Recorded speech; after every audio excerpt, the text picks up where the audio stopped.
Hello. Hello. Good evening, ma'am. Good evening. Can we start the class now? Yes, ma'am. So all the participants are there? No, ma'am. How many of them? Ma'am, we are 3. क्या आप लोग अपना video on कर सकते हैं?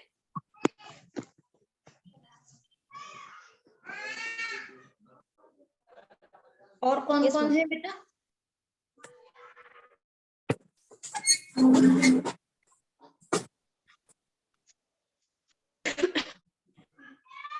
Ma'am. हाँ, good evening. तो हम लोग शुरू कर सकते हैं? Of course ma'am. Yes, ma'am. तो हम लोगों ने जो पहले क्लासेस अटेंड किए थे उसमें हमारा था कि जो संग्रहालय थे वो किस तरह से काम करते हैं और कितने प्रकार के होते हैं। फिर बीच में आपके और भी लोगों ने, एक्सपर्ट्स ने क्लासेस लिए होंगे, बाद में कोरोना की वजह से बंद हो गया, तो आज पुनः हम लोग ऑनलाइन में मिल रहे हैं। बात करेंगे आज कला दीर्घाओं के ऊपर।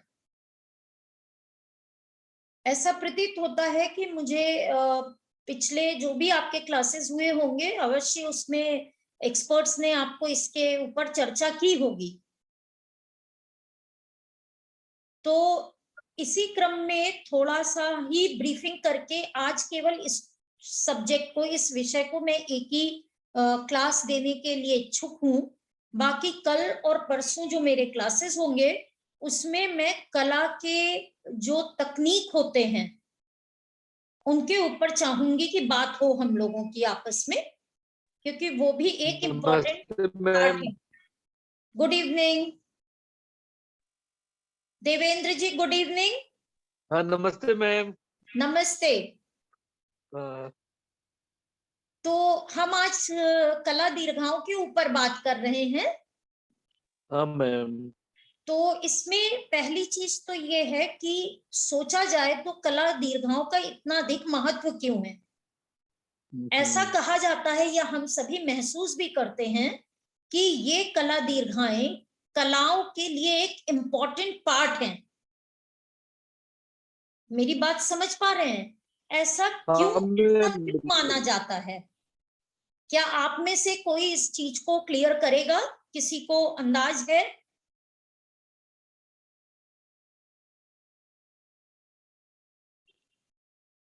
देखिए, मैं इसको बताना चाहूंगी कि पहली चीज, कला दीर्घाएं, art galleries, why they are so important, they play a major role, important role in the artistic time period of artist. कला के जो कलाकार हैं उनकी कला जीवन यात्रा में ये कला दीर्घाएं एक बहुत महत्वपूर्ण रोल प्ले करती हैं, अहम भूमिका निभाती हैं। वो इसी कारण से अधिक महत्व रखती हैं, स्पेशली वर्तमान के समय में। इस सेंस में कि यदि आप एक कलाकार हैं, हम सब, आप जितने भी यहाँ पे पीएचडी करने के लिए आए हैं, तो एक छात्र, रिसर्च शोध छात्र होने के पहले आपने जरूर कला का निर्माण किया होगा, कृतियां बनाई होंगी। और आप में से कई ऐसे भी स्टूडेंट्स हैं, मैं देखती हूँ क्लास में, कि जिन्होंने अपने उन कलाकृतियों का प्रदर्शन भी किया होगा। इन प्रदर्शनी को करने के लिए आपको एक पर्टिकुलर स्थान चाहिए होता है। इसी को हम उस स्थान को एक तरह से कला गैलरी, आर्ट गैलरी बोला जाता है। महत्वपूर्ण क्यों है? क्योंकि निरंतर आप अपनी कला का निर्माण करते जा रहे हैं, कृतियों का निर्माण करते जा रहे हैं, और आप अगर इसको रखते जाएं, यदि उन कृतियों को कोई देखने वाला ना हो, क्रिटिसाइज करने वाला ना हो, एप्रिशिएट करने वाला ना हो, तो आप देखेंगे, आप पाएंगे कि एक सर्टेन टाइम के बाद, एक निश्चित समय के बाद आपका रुझान कम होने लगता है। चाहे आप कितनी ही अच्छी कृति बनाते हो या आर्टिस्ट हो, आपका जो प्रवृत्ति है वो जितनी भी कलात्मक हो, लेकिन उसमें एक डिटोरिएशन आने लगता है।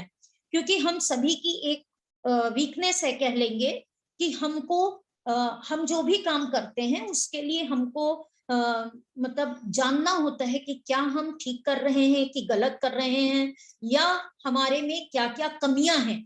ये भी कह सकते हैं कि जो हम काम कर रहे हैं उसमें क्या अच्छाइयां हैं और कमियां हैं, इसको हम दूसरे से भी जानना चाहते हैं।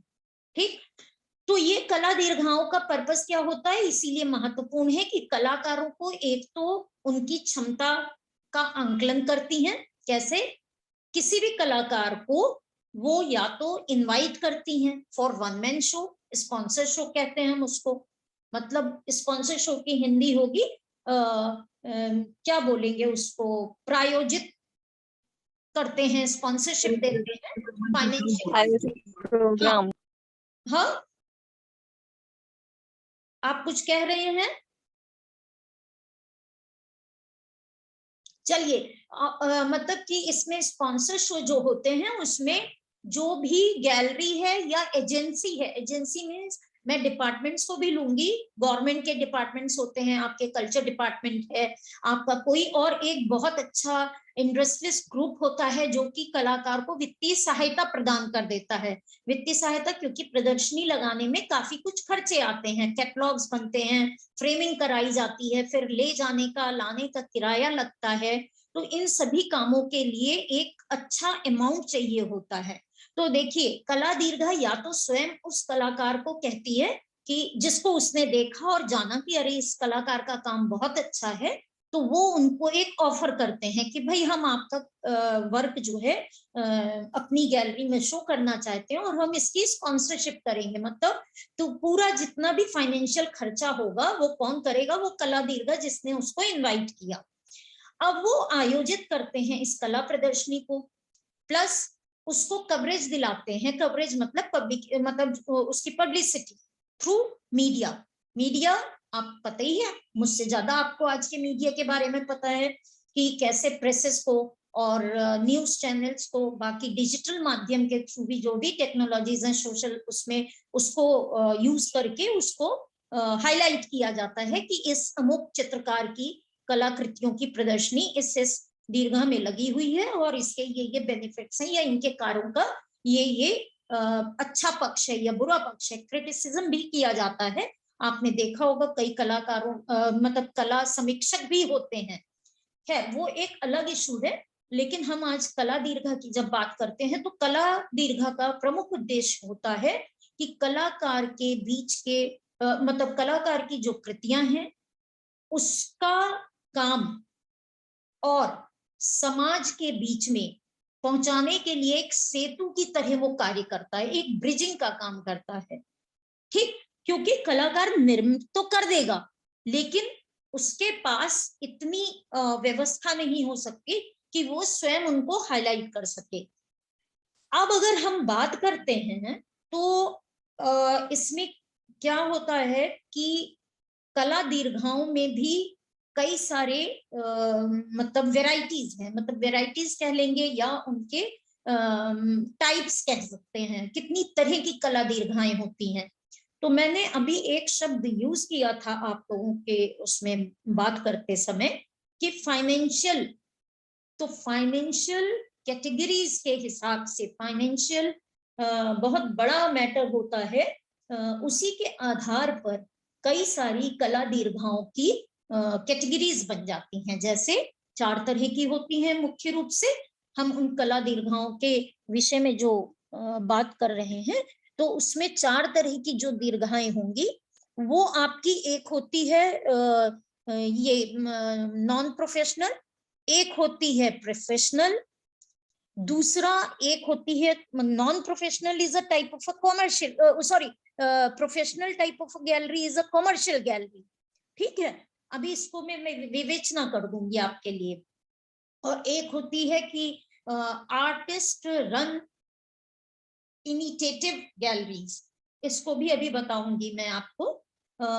तीसरा है नॉन कॉमर्शलाइज्ड, मतलब that can be a government gallery, government funding वाली गैलरीज होती हैं, नॉन प्रोफेशनल वो नॉन कॉमर्शियल गैलरीज। और एक होती है अभी रिसेंटली इन्होंने कहा जिसको कि वेनेटी गैलरीज। अब इन चारों का अगर हम डिस्क्रिप्शन करें या उनको वर्णित करें तो उसमें से सबसे पहली पॉइंट हम ले लेते हैं नॉन प्रॉफिट गैलरीज का। नॉन प्रॉफिटेबल गैलरीज कौन सी हो सकती है? मैंने अभी आपको हाईलाइट किया कि ये गवर्नमेंट के एसोसिएटेड गैलरीज होती हैं।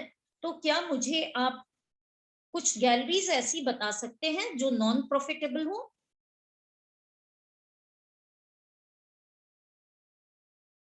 क्या आप मुझे सुन पा रहे हैं? Yes, ma'am. Yes, ma'am. क्या- Yes, ma'am.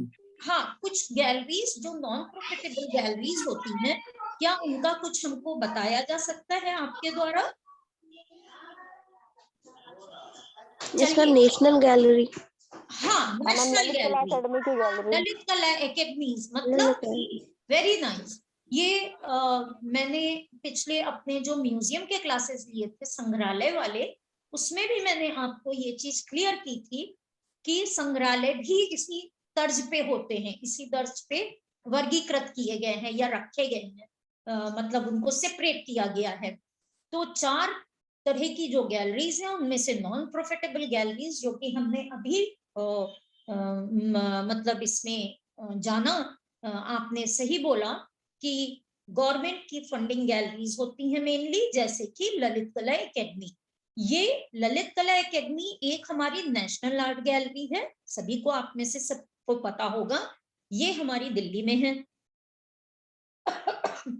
दूसरा, स्टेट, क्योंकि नेशनल एकेडमी को जब स्थापित किया गया इस कार्य के उद्देश्य से, तो बाद में इसके सुचारू रूप से जब कार्य करने लगी ये संस्था, तो आवश्यकता महसूस हुई कि राज्यों में भी इस तरह से कुछ डेवलपमेंट्स किए जाएं राज्य स्तर पे। तो इन्होंने राज्य स्तर पे भी ललित कला एकेडमीज बनाई। जैसे आप इस समय प्रेजेंट में उत्तर प्रदेश में हैं, तो ऑब्वियस सी बात है उत्तर प्रदेश की जो राज्य ललित कला एकेडमी है वो राजधानी दिल्ली में है। इसी प्रकार से आपकी अनेक और भी राज्यों की ललित कला एकेडमीज हैं। अब इन एकेडमीज में जो भी काम होता है वो इनका एक प्रमुख उद्देश्य होता है कि हमें अपने राज्य से मतलब आपने पढ़ा होगा कई बार, जब राज्य ललित कला एकेडमी अपनी प्रदर्शनियों को आयोजित करती है, कॉल फॉर एंट्रीज मतलब कॉल फॉर एंट्रीज से मेरा अभिप्राय है कि किसी भी तरह की कलात्मक गतिविधियों के लिए जब वो कलाकारों का आह्वान करती है कि आप अपने कामों को भेजें, ठीक, तो या भागीदारी करें, उसमें पार्टिसिपेट करें, उसमें भागीदारी करें, तो वो अपने रूलिंग्स में कुछ एक सर्टेन पॉइंट्स लिखती है कि जैसे आपने देखा होगा किसी भी प्रोस्पेक्टस में जो ललित कला एकेडमी जिस भी राज्य का होता है, वो बाकायदा उसमें लिखते हैं कि ऑल इंडिया होती है तो अलग बात है, अखिल भारतीय प्रदर्शनी का आह्वान जब किया जाता है तो अलग बात होती है, क्योंकि वो ऑल इंडिया लेवल पे ऑर्गेनाइज कर रहा है। कौन कर रहा है? राज्य एकेडमी कर रही है।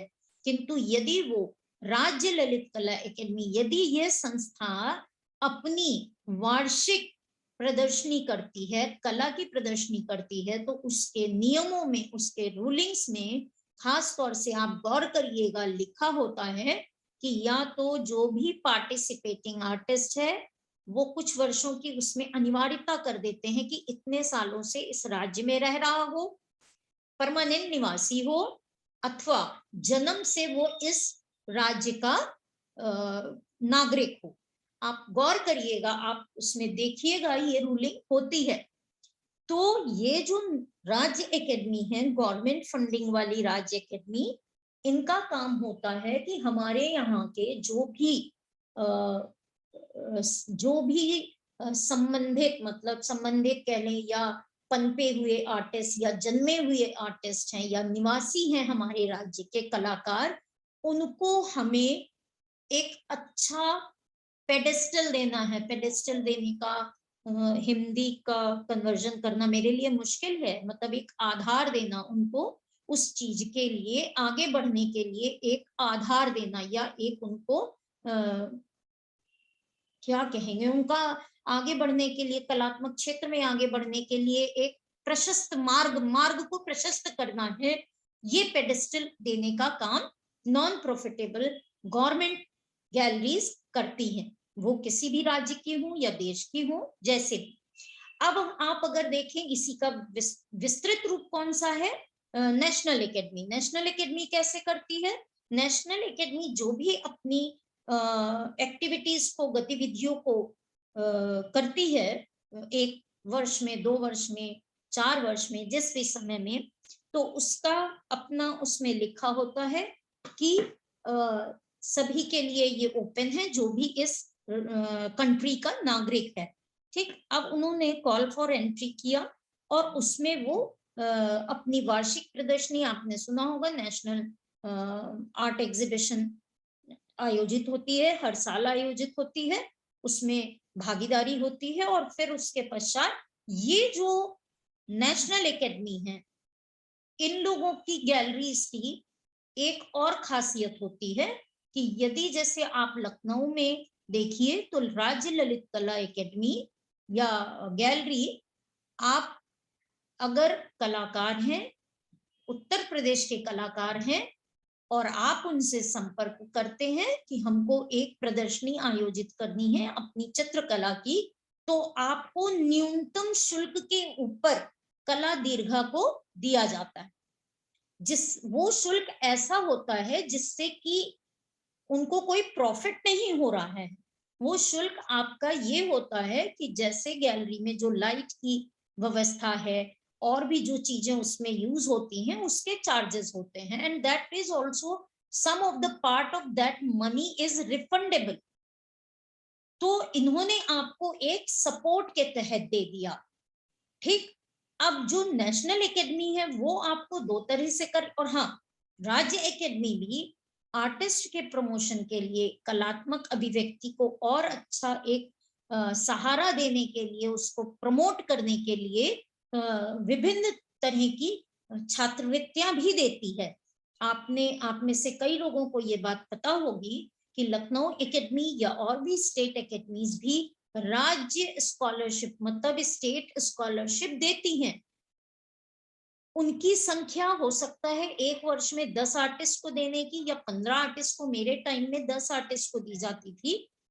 और इसमें भी कुछ एक पर्टिकुलर इतना अमाउंट होता है पर मंथ का कि आप उसमें अपना काम कर सकते हैं आराम से। और उसी आर्ट वर्क को ये आपसे कहते हैं कि at the end of the scholarship, finally जो आपने इस टाइम पीरियड में वर्क बनाया, उसकी आख्या प्रस्तुत करिए, मतलब रिपोर्ट दीजिए, और फिर उसको एग्जिबिट करिए। एक आंकलन कर लेते हैं वो कि आपका काम इस दौरान ठीक हुआ। और उसमें से आप जब कभी उनके कला के प्रदर्शनियों में पार्टिसिपेट करते हैं, तो ऑब्वियस सी बात है कि उसमें एक फंड होता है आर्ट को, मतलब पेंटिंग्स को या स्कल्पचर्स को या सेरेमिक को या ग्राफिक आर्ट को खरीदने का भी इनका एक गवर्नमेंट का फंड होता है। वो इनका परमानेंट कलेक्शन होता है। और दैट इज व्हाट कि एकेडमी की वो एक वैल्यू मानी जाती है, वो एक धरोहर की तरह माना जाता है। इस पे भी प्रकाश डालूंगी आगे। अब हम आते हैं कि नेशनल एकेडमी भी इसी तर्ज पे स्कॉलरशिप प्रोवाइड करती है, जिसको कि हम लोग गढ़ी स्कॉलरशिप के नाम से भी जानते हैं। आप सभी ने सुना होगा शायद। Yes ma'am.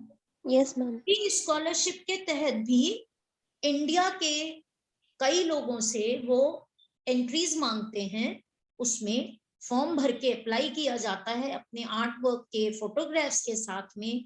फिर बाकायदा जूरी मेंबर्स बैठते हैं, सिलेक्शन करते हैं, और गैलरी वो मतलब उस स्कॉलरशिप को दिया जाता है। तो अब ये जो नॉन प्रॉफिटेबल गैलरीज हैं, या हम इनको ऐसा कह लें कि गवर्नमेंट की फंडिंग वाली गैलरीज हैं, तो देखिए इनका कितना महत्वपूर्ण रोल है किसी भी कलाकार को आगे बढ़ाने के लिए। यदि वो कलात्मक क्षमताओं से भरपूर है, तो आज की डेट में काफी हद तक वो कलाकार आगे बढ़ सकता है।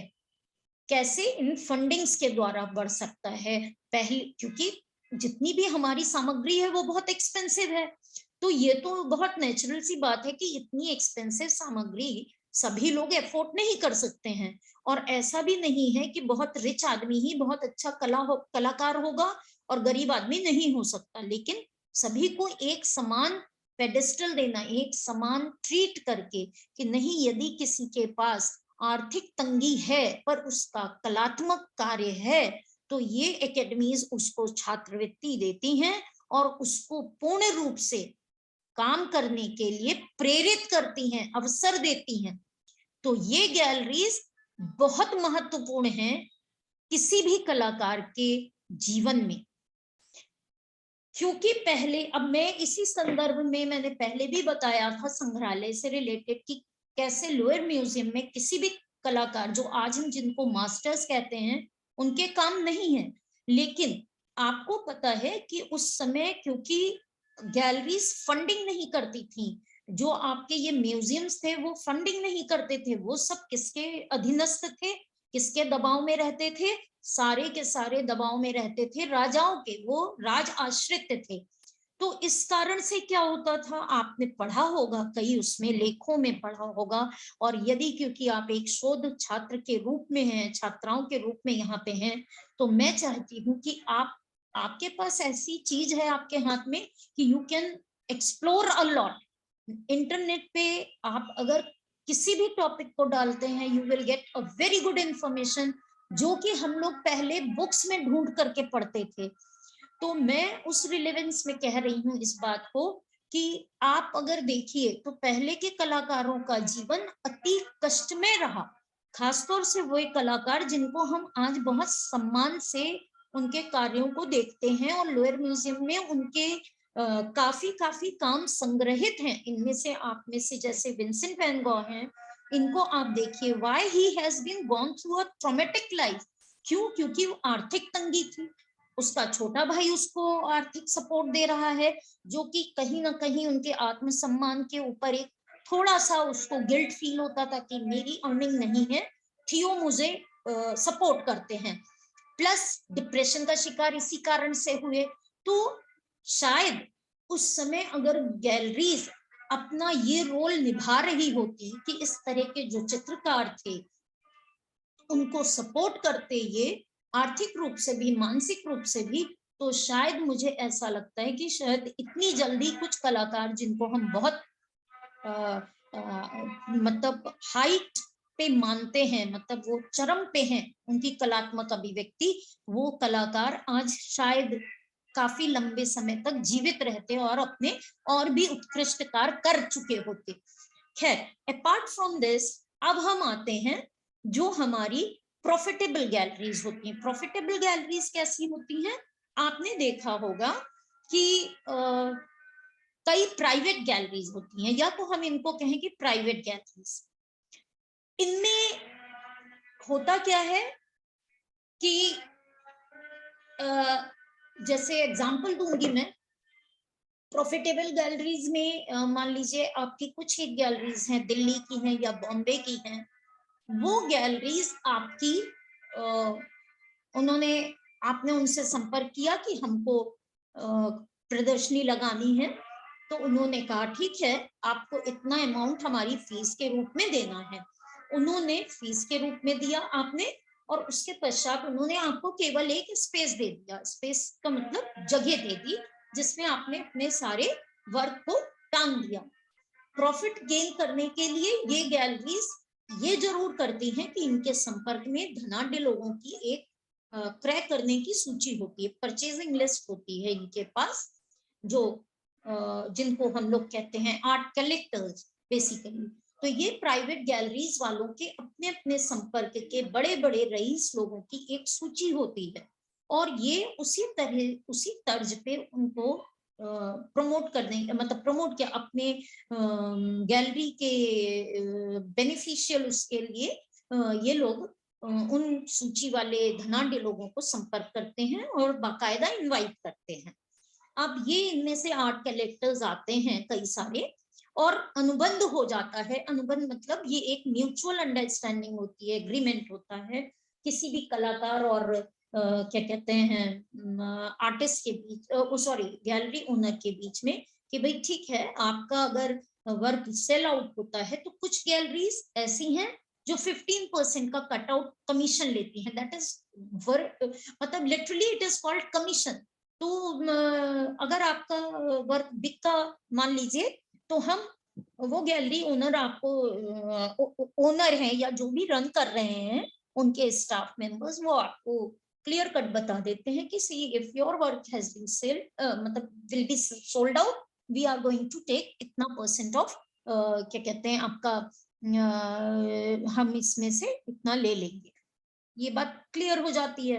तो जब ये धनाढ्य व्यक्ति आते हैं, आर्ट कलेक्टर्स आते हैं और भी आर्ट लवर्स आते हैं, तो आपके वर्क को देखते हैं, और सपोज किसी ने परचेज किया तो आपने जो भी प्राइस टैग किया, 15% के एग्रीमेंट हुआ है या 25% पे हुआ है, कोई तो 30% भी, मुझे 1-2 उसमें पता चला कि कुछ गैलरी ओनर्स तो 35 तक का हाइक कर चुके हैं। तो दैट डिपेंड्स ऑन द, मतलब कितना उनके पास कलेक्टर्स का लिस्ट है, कितने लोग उनकी गैलरी में से ऐसे लोग हैं जो खरीद सकते हैं। तो ऑब्वियसली आर्टिस्ट भी एग्री करता है कि अरे यार इतने वर्क बनाए हैं हमने, एंड नो डाउट अगर हमारा कोई भी वर्क 25,000 का है और उसमें से हम डिडक्ट 30% करके गैलरी वाले को दे भी देते हैं, तो सपोज हमारे 8-10 वर्क बिक जाते हैं, तो that is a good amount. In that way artist says okay. अब ये एग्जीबिशंस होती हैं और ये कलेक्टर्स आते हैं, आपका वर्क सेल करते हैं, उसमें से जो 30% या 35 या 15% का है, वो % आपका कट करके आपको वो पैसे दे दिए जाते हैं। इन्हीं 30%, 20% या 15% जो भी % वो लेते हैं, वो उनका अपना प्रॉफिट होता है। Are you getting it? ये प्रॉफिट खुद गैलरी वाले का हो जाता है। आपने उसकी जो जगह स्पेस ली है उसका आपने फीस भी दिया है, और ये उनका अपना हो जाता है। अब जैसे इसमें भी एक तरीका होता है प्राइवेट गैलरीज में, यदि वो ये देखते हैं कि आप में से किसी ने कहीं से किसी भी ऑर्गेनाइजेशन से स्पॉन्सर शो लिया है, तो गैलरी स्पेस की जो फीस है, जो चार्जेस हैं, वो थोड़े बदल जाते हैं, वो ज्यादा हो जाते हैं। ऐसा मैं इसलिए बता रही हूँ कि because this was my experience. जब हम अपनी एग्जीबिशन लेकर के गैलरी में गए, जहांगीर आर्ट गैलरी में, तो वहां पे हम लोगों को, हम 2 थे, मतलब मेरी फ्रेंड और मेरा था ग्राफिक का शो। तो जब हम वहां पे पहुंचे, क्योंकि कैटलॉग पे ऑलरेडी हमारे में लिखा हुआ था sponsored by UP culture department, तो दैट टाइम मेनन थी, मिसेस मेनन थी वहां पर जो गैलरी को देख रही थी। तो शी सेड इट कि you people have got this sponsorship from the culture department, तो आपको इसका जो फीस है वो थोड़ा ज्यादा पे करना पड़ेगा। तो हम लोगों ने उसको दिया। तो ये भी एक इनका होता है कि अगर आपकी स्पॉन्सरशिप कहीं से मिली है तो आपको थोड़ा सा हो सकता है गैलरी के फीस में इंक्रीज कर देंगे, क्योंकि यही इनका मेन मतलब प्रॉफिट है। अब जो गैलरीज ऐसी हैं प्रॉफिटेबल गैलरीज या कॉमर्शियल गैलरीज हम कहेंगे, वो गैलरीज मान लीजिए धूमीमल आर्ट गैलरी है जैसे, तो धूमीमल आर्ट गैलरी आपका शो ऑर्गेनाइज करेगी, और इवन धूमीमल आर्ट गैलरी कई अच्छे रिनोड कलाकारों का ये भी करती है कि वो स्पॉन्सर शो करती है। स्पॉन्सर शो में सेम कंडीशंस अप्लाई होती हैं, आपको कोई गैलरी का चार्जेस तो देना नहीं पड़ता है, ना ही आपको कैटलॉग प्रिंटिंग का कोई चार्जेस देना पड़ता है, और उसके बाद सब कुछ सारा कुछ काम उनका होता है। Some of the galleries are very nice, उनके पास अपने एक पर्टिकुलर साइज के फ्रेमिंग तैयार रहती है उनके पास। आपने, क्योंकि हम लोग भी एक निश्चित कैनवसेस के साइज हमारे सर्टेन होते हैं, मान लीजिए मैं ग्राफिक करती हूँ तो ऑब्वियसली मैं या तो फुल प्लेट यूज करूंगी, डबल फुल प्लेट यूज करूंगी, बड़ा वुड का पीस यूज करूंगी, या आपके 1/3 प्लेट यूज करूंगी। इस तरह के एक सर्टेन साइजेस ही होते हैं। इसी तरह से कैनवस का होता है। तो इनकी जो फ्रेमिंग करने का तरीका होता है वो ये होता है, दे आस्क योर साइज कि आपका वर्क किस किस साइज में है, apart from the sculpture and the ceramic. उनके लिए तो पेडिस्टल है, तो उसमें तो कोई झंझट है ही नहीं इनको। और उसमें फ्रेमिंग वाले जो आइटम्स हैं, ड्राइंग्स हैं, पेंटिंग्स हैं, आपके ग्राफिक हैं, इनके लिए ये पूछ लेते हैं आपसे कि आपके साइजेस क्या हैं। तो नॉर्मल साइजेस जो आपके पास हैं उनके फ्रेम तैयार रहते हैं, आप उनको अपना वर्क भेज दीजिए, they will get it done. वो अपने फ्रेम्स में सेट कर देते हैं। अब इन्होंने आपको बस इनॉग्रेशन वाले दिन पहुंचना होता है, but the thing is there, they are going to sponsor your show, आपकी एग्जीबिशन स्पॉन्सर करेंगे and every headache related to that show is there.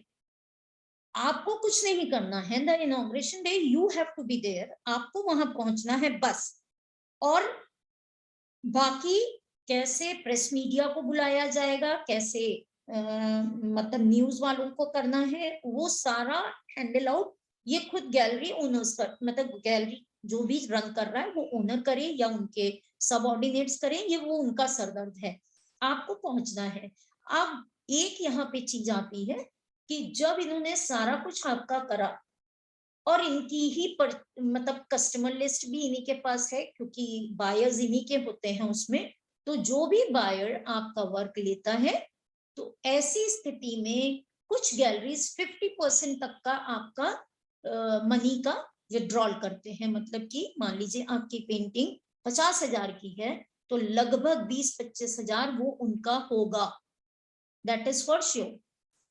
तो इस तरह के जो ये गैलरीज हैं, ये प्राइवेट गैलरीज हैं जो कि कई लोगों के द्वारा चलाए जाते हैं और उसमें उनको काफी प्रॉफिट है। अब आप सोचते हैं कई इसी तरह की जो प्राइवेट गैलरीज हैं वो कई अच्छे कलाकारों के वर्क स्वयं भी खरीद लेती हैं, या फिर जैसे आप किसी और गैलरी में लगाए, मान लीजिए जैसे मेरा अपना था, मैंने नेशनल एकेडमी में जब एग्जीबिशन लगाई तो वहां पे रेनू मोदी जी आई और उन्होंने आकर के देखा था, गैलरी स्पेस की है ये, तो उन्होंने आकर के देखा था वर्क और उन्होंने 2 वर्क हमारे ले लिए थे। तो ऐसा भी ये लोग करते हैं कि जिन वर्क्स को देख करके इनको ऐसा लगता है कि नहीं ये वर्क मैं कलाकार से, अगर क्योंकि मेरा ग्राफिक प्रिंट था और उस समय ग्राफिक प्रिंट बहुत कॉस्टली नहीं होते थे, मैक्सिमम आप अगर मतलब हम जैसे यंग लोगों के, we were at that time very young upcoming artist, मैं तो ये बोलती हूँ, तो क्योंकि एमएफए के बाद ही टाइम पीरियड की बात है, तो उस वक्त तो इनको ये होता है कि अगर आपका मैक्सिमम 25,000 का है या 20,000 का प्रिंट है तो वो इनको एक तरह से दिख जाता है, दे आर सो शार्प, बहुत शार्प होते हैं ये प्राइवेट गैलरीज वाले, कॉमर्शियल गैलरीज वाले, दे नो कि मुझे किस कलाकार का वर्क रखना है या लेना है, परचेज करना है। उनको वो उतने दूरदर्शिता में देख पाते हैं कि इस कलाकार का काम मुझे खरीदना है, तो मेरा कोई एक क्लाइंटेल है जो इस तरह के काम को पसंद करेगा, और आज अगर मैं इसको 25,000 में ले रही हूँ तो मैं हो सकता है, या ले रहा हूँ तो मैं हो सकता है 4 महीने बाद इसको या 1 साल के बाद मैं उस पसंद करने वाले विक्रेता को, बायर को मैं 40,000 में तो बेच सकता हूँ या 35,000 में बेच सकता हूँ। तो इस तरह के काम वो लोग डिफरेंट शोज में भी जाकर के कलेक्ट कर लेते हैं। कई ऐसी कॉमर्शियल गैलरीज हैं जो कि जिनकी प्राथमिकता यही होती है कि अपकमिंग आर्टिस्ट का काम वो लेकर के रख लेते हैं, अगर वो तुरंत पे कर देते हैं तो ठीक, नहीं तो वो आपसे इस बात की सहमति लेते हैं कि क्या आपका वर्क हम अपने यहाँ 6 महीने 1 साल रखते हैं, और यदि हमारे द्वारा कोई खरीदने आया हमारे उसमें जानकारी में कि आपका वर्क पसंद करता है और खरीदता है, तो आपने जो रेट कोट किया है वो तो हम आपको दे ही देंगे, but there will be none of your business कि ये वर्क कितने में सेल हुआ। तो नेचुरली मैंने आपसे कहा कि भाई एक आर्टिस्ट के पास इतना दिमाग इस सेंस में मैं कह रही हूँ, आर्टिस्ट के पास दिमाग तो बहुत होता है लेकिन अपनी कलात्मक अभिव्यक्ति के लिए होता है। You are not going to be a commercial person, आप ये मोल भाव वाला काम नहीं कर पाएंगे। मुझे नहीं लगता कि ज्यादातर कलाकार हम में से ऐसी मानसिकता के होंगे, नहीं है कि हम किसी भी बायर से बोलें कि नहीं नहीं भाई 40 का है ये 25 का है, नहीं, हम नहीं कर सकते हैं और हम अप्रोच भी नहीं कर पाएंगे, क्योंकि जितनी देर हम ढूंढें कि कौन हमारी कला को खरीद सकता है उतनी देर में हमको लगेगा कि यार दूसरा आइडिया आ गया, हम और एक कला का निर्माण कर लें। We don't have that kind of mentality. पर दीज कॉमर्शियल गैलरीज को रन करने वालों का दे हैव दैट टेम्परामेंट, उनका यही काम है, उनकी मानसिकता उसी उसके अनुरूप है कि वो हमारे काम को सेल आउट कर सकते हैं, उनके पास इतनी क्षमता है। तो और उनके स्रोत भी हैं, क्षमता के साथ साथ उनके पास ऐसे स्रोत भी हैं जिसको वो यूज करते हैं हमारे काम को बेचने के लिए।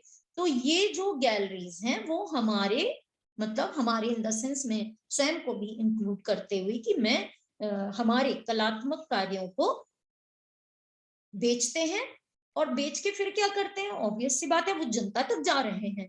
जितना काम हमारा प्रदर्शित होगा, जितना काम हमारा लोगों की उसमें पहुंचेगा, उतना ही वो एप्रिशिएट किया जाएगा, मानी बात है हमारे उससे जाना जाएगा।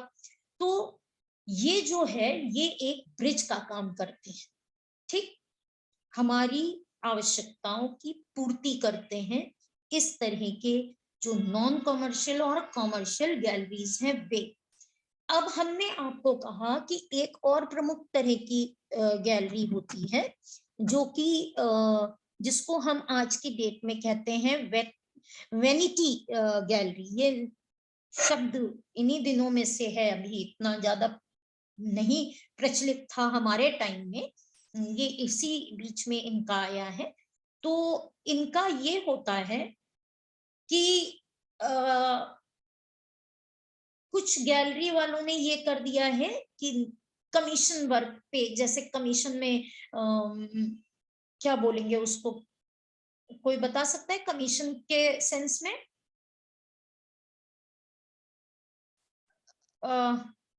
अनुबंध, कमीशन को हम कहेंगे कि एक अनुबंध कर लिया जाता है, एक करार कर लिया जाता है कलाकार के साथ में। कुछ गैलरी वालों ने ये शुरू किया कि भाई कलाकार को वो ये कहते हैं फ्री है, हम आपसे कोई पैसा नहीं लेंगे, एक सिंगल रुपया नहीं लेंगे, आप बस हमको अपना काम करिए, ठीक। और उनको किस तरह का काम ठीक लगता है वो थोड़ा बहुत हिंट कर देते हैं कलाकार को, आप अपना वो काम कमीशन पे रख दीजिए। एंटायर स्पेस जो भी उनकी गैलरी है उसको ये एक तरह से उस गैलरी का एक वॉल या पूरी गैलरी को ये कलाकार के कामों से तैयार कर देते हैं, ठीक। ये आपका जो है वैनिटी गैलरीज की तरह से काम करता है, जिसमें कलाकार के द्वारा एक भी पैसा नहीं लिया जाता है, कुछ चार्जेस नहीं होते हैं। और इसका पर्पस ये होता है कि जो नए कलाकार हैं एक सेट टाइम के लिए, जैसे उन्होंने कहा कि भाई मैं तुम्हारे काम को प्रदर्शित करूंगा गैलरी में, मेरी गैलरी में इस वॉल पे, बाकी शो चलते जा रहे हैं डिफरेंट आर्टिस्ट के, डिफरेंट प्रसिद्ध लोगों के या जो भी, लेकिन इनको मैं तुम्हारे काम को इस वाली वॉल पे लगा रहने दूंगा 1 महीने तक, 2 महीने तक या 6 महीने तक। किस लिए कि और जो वो प्रदर्शनी देखने लोग आएंगे, ऑब्वियस सी बात है आपके भी वर्क को देखेंगे तो सबकॉन्शियसली कॉन्शियसली ये इम्पैक्ट क्या पड़ रहा है लोगों के ऊपर कि हाँ एक ये भी कलाकार है जिसका काम यहाँ पे हैंग है, तो उसको एक लाइमलाइट मिलती है, मतलब एक थोड़ा सा एक्सपोजर मिल जाता है इस नए कलाकार को अपने काम को प्रदर्शित करने के लिए, ठीक। ये हुई। एक है आर्टिस्ट रन इनिशिएटिव गैलरीज। इस गैलरी में बड़ी एक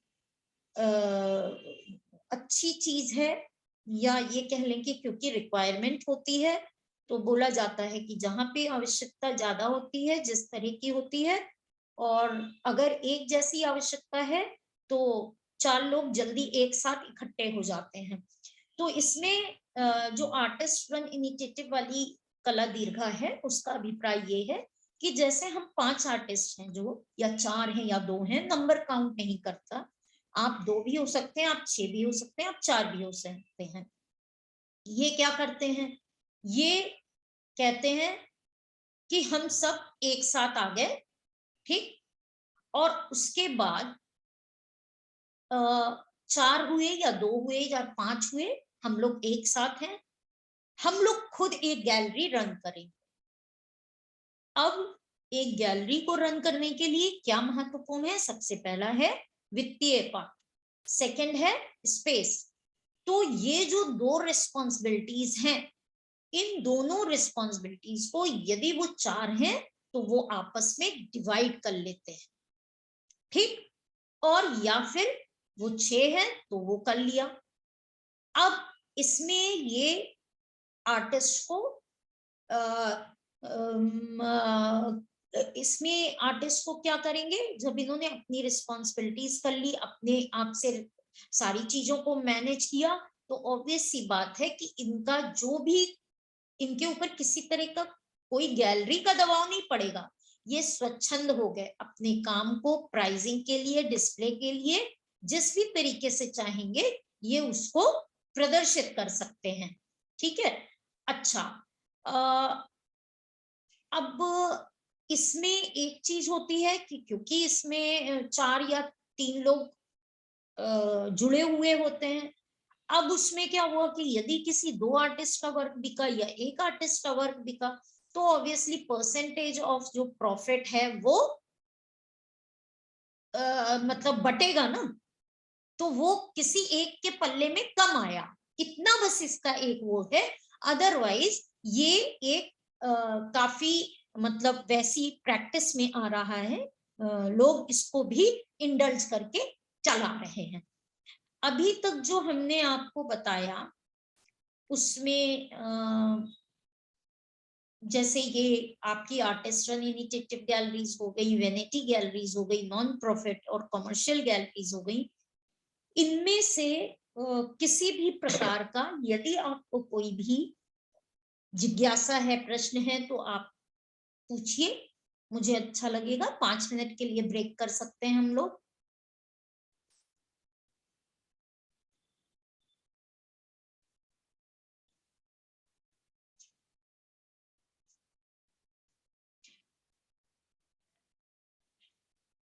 कोई भी तरह की क्वेरीज हो आपके साथ में?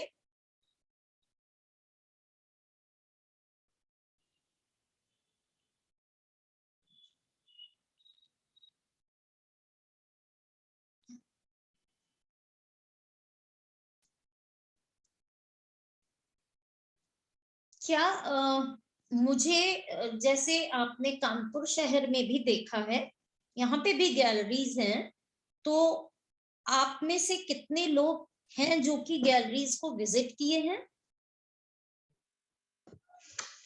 यस मैम, हमने किए।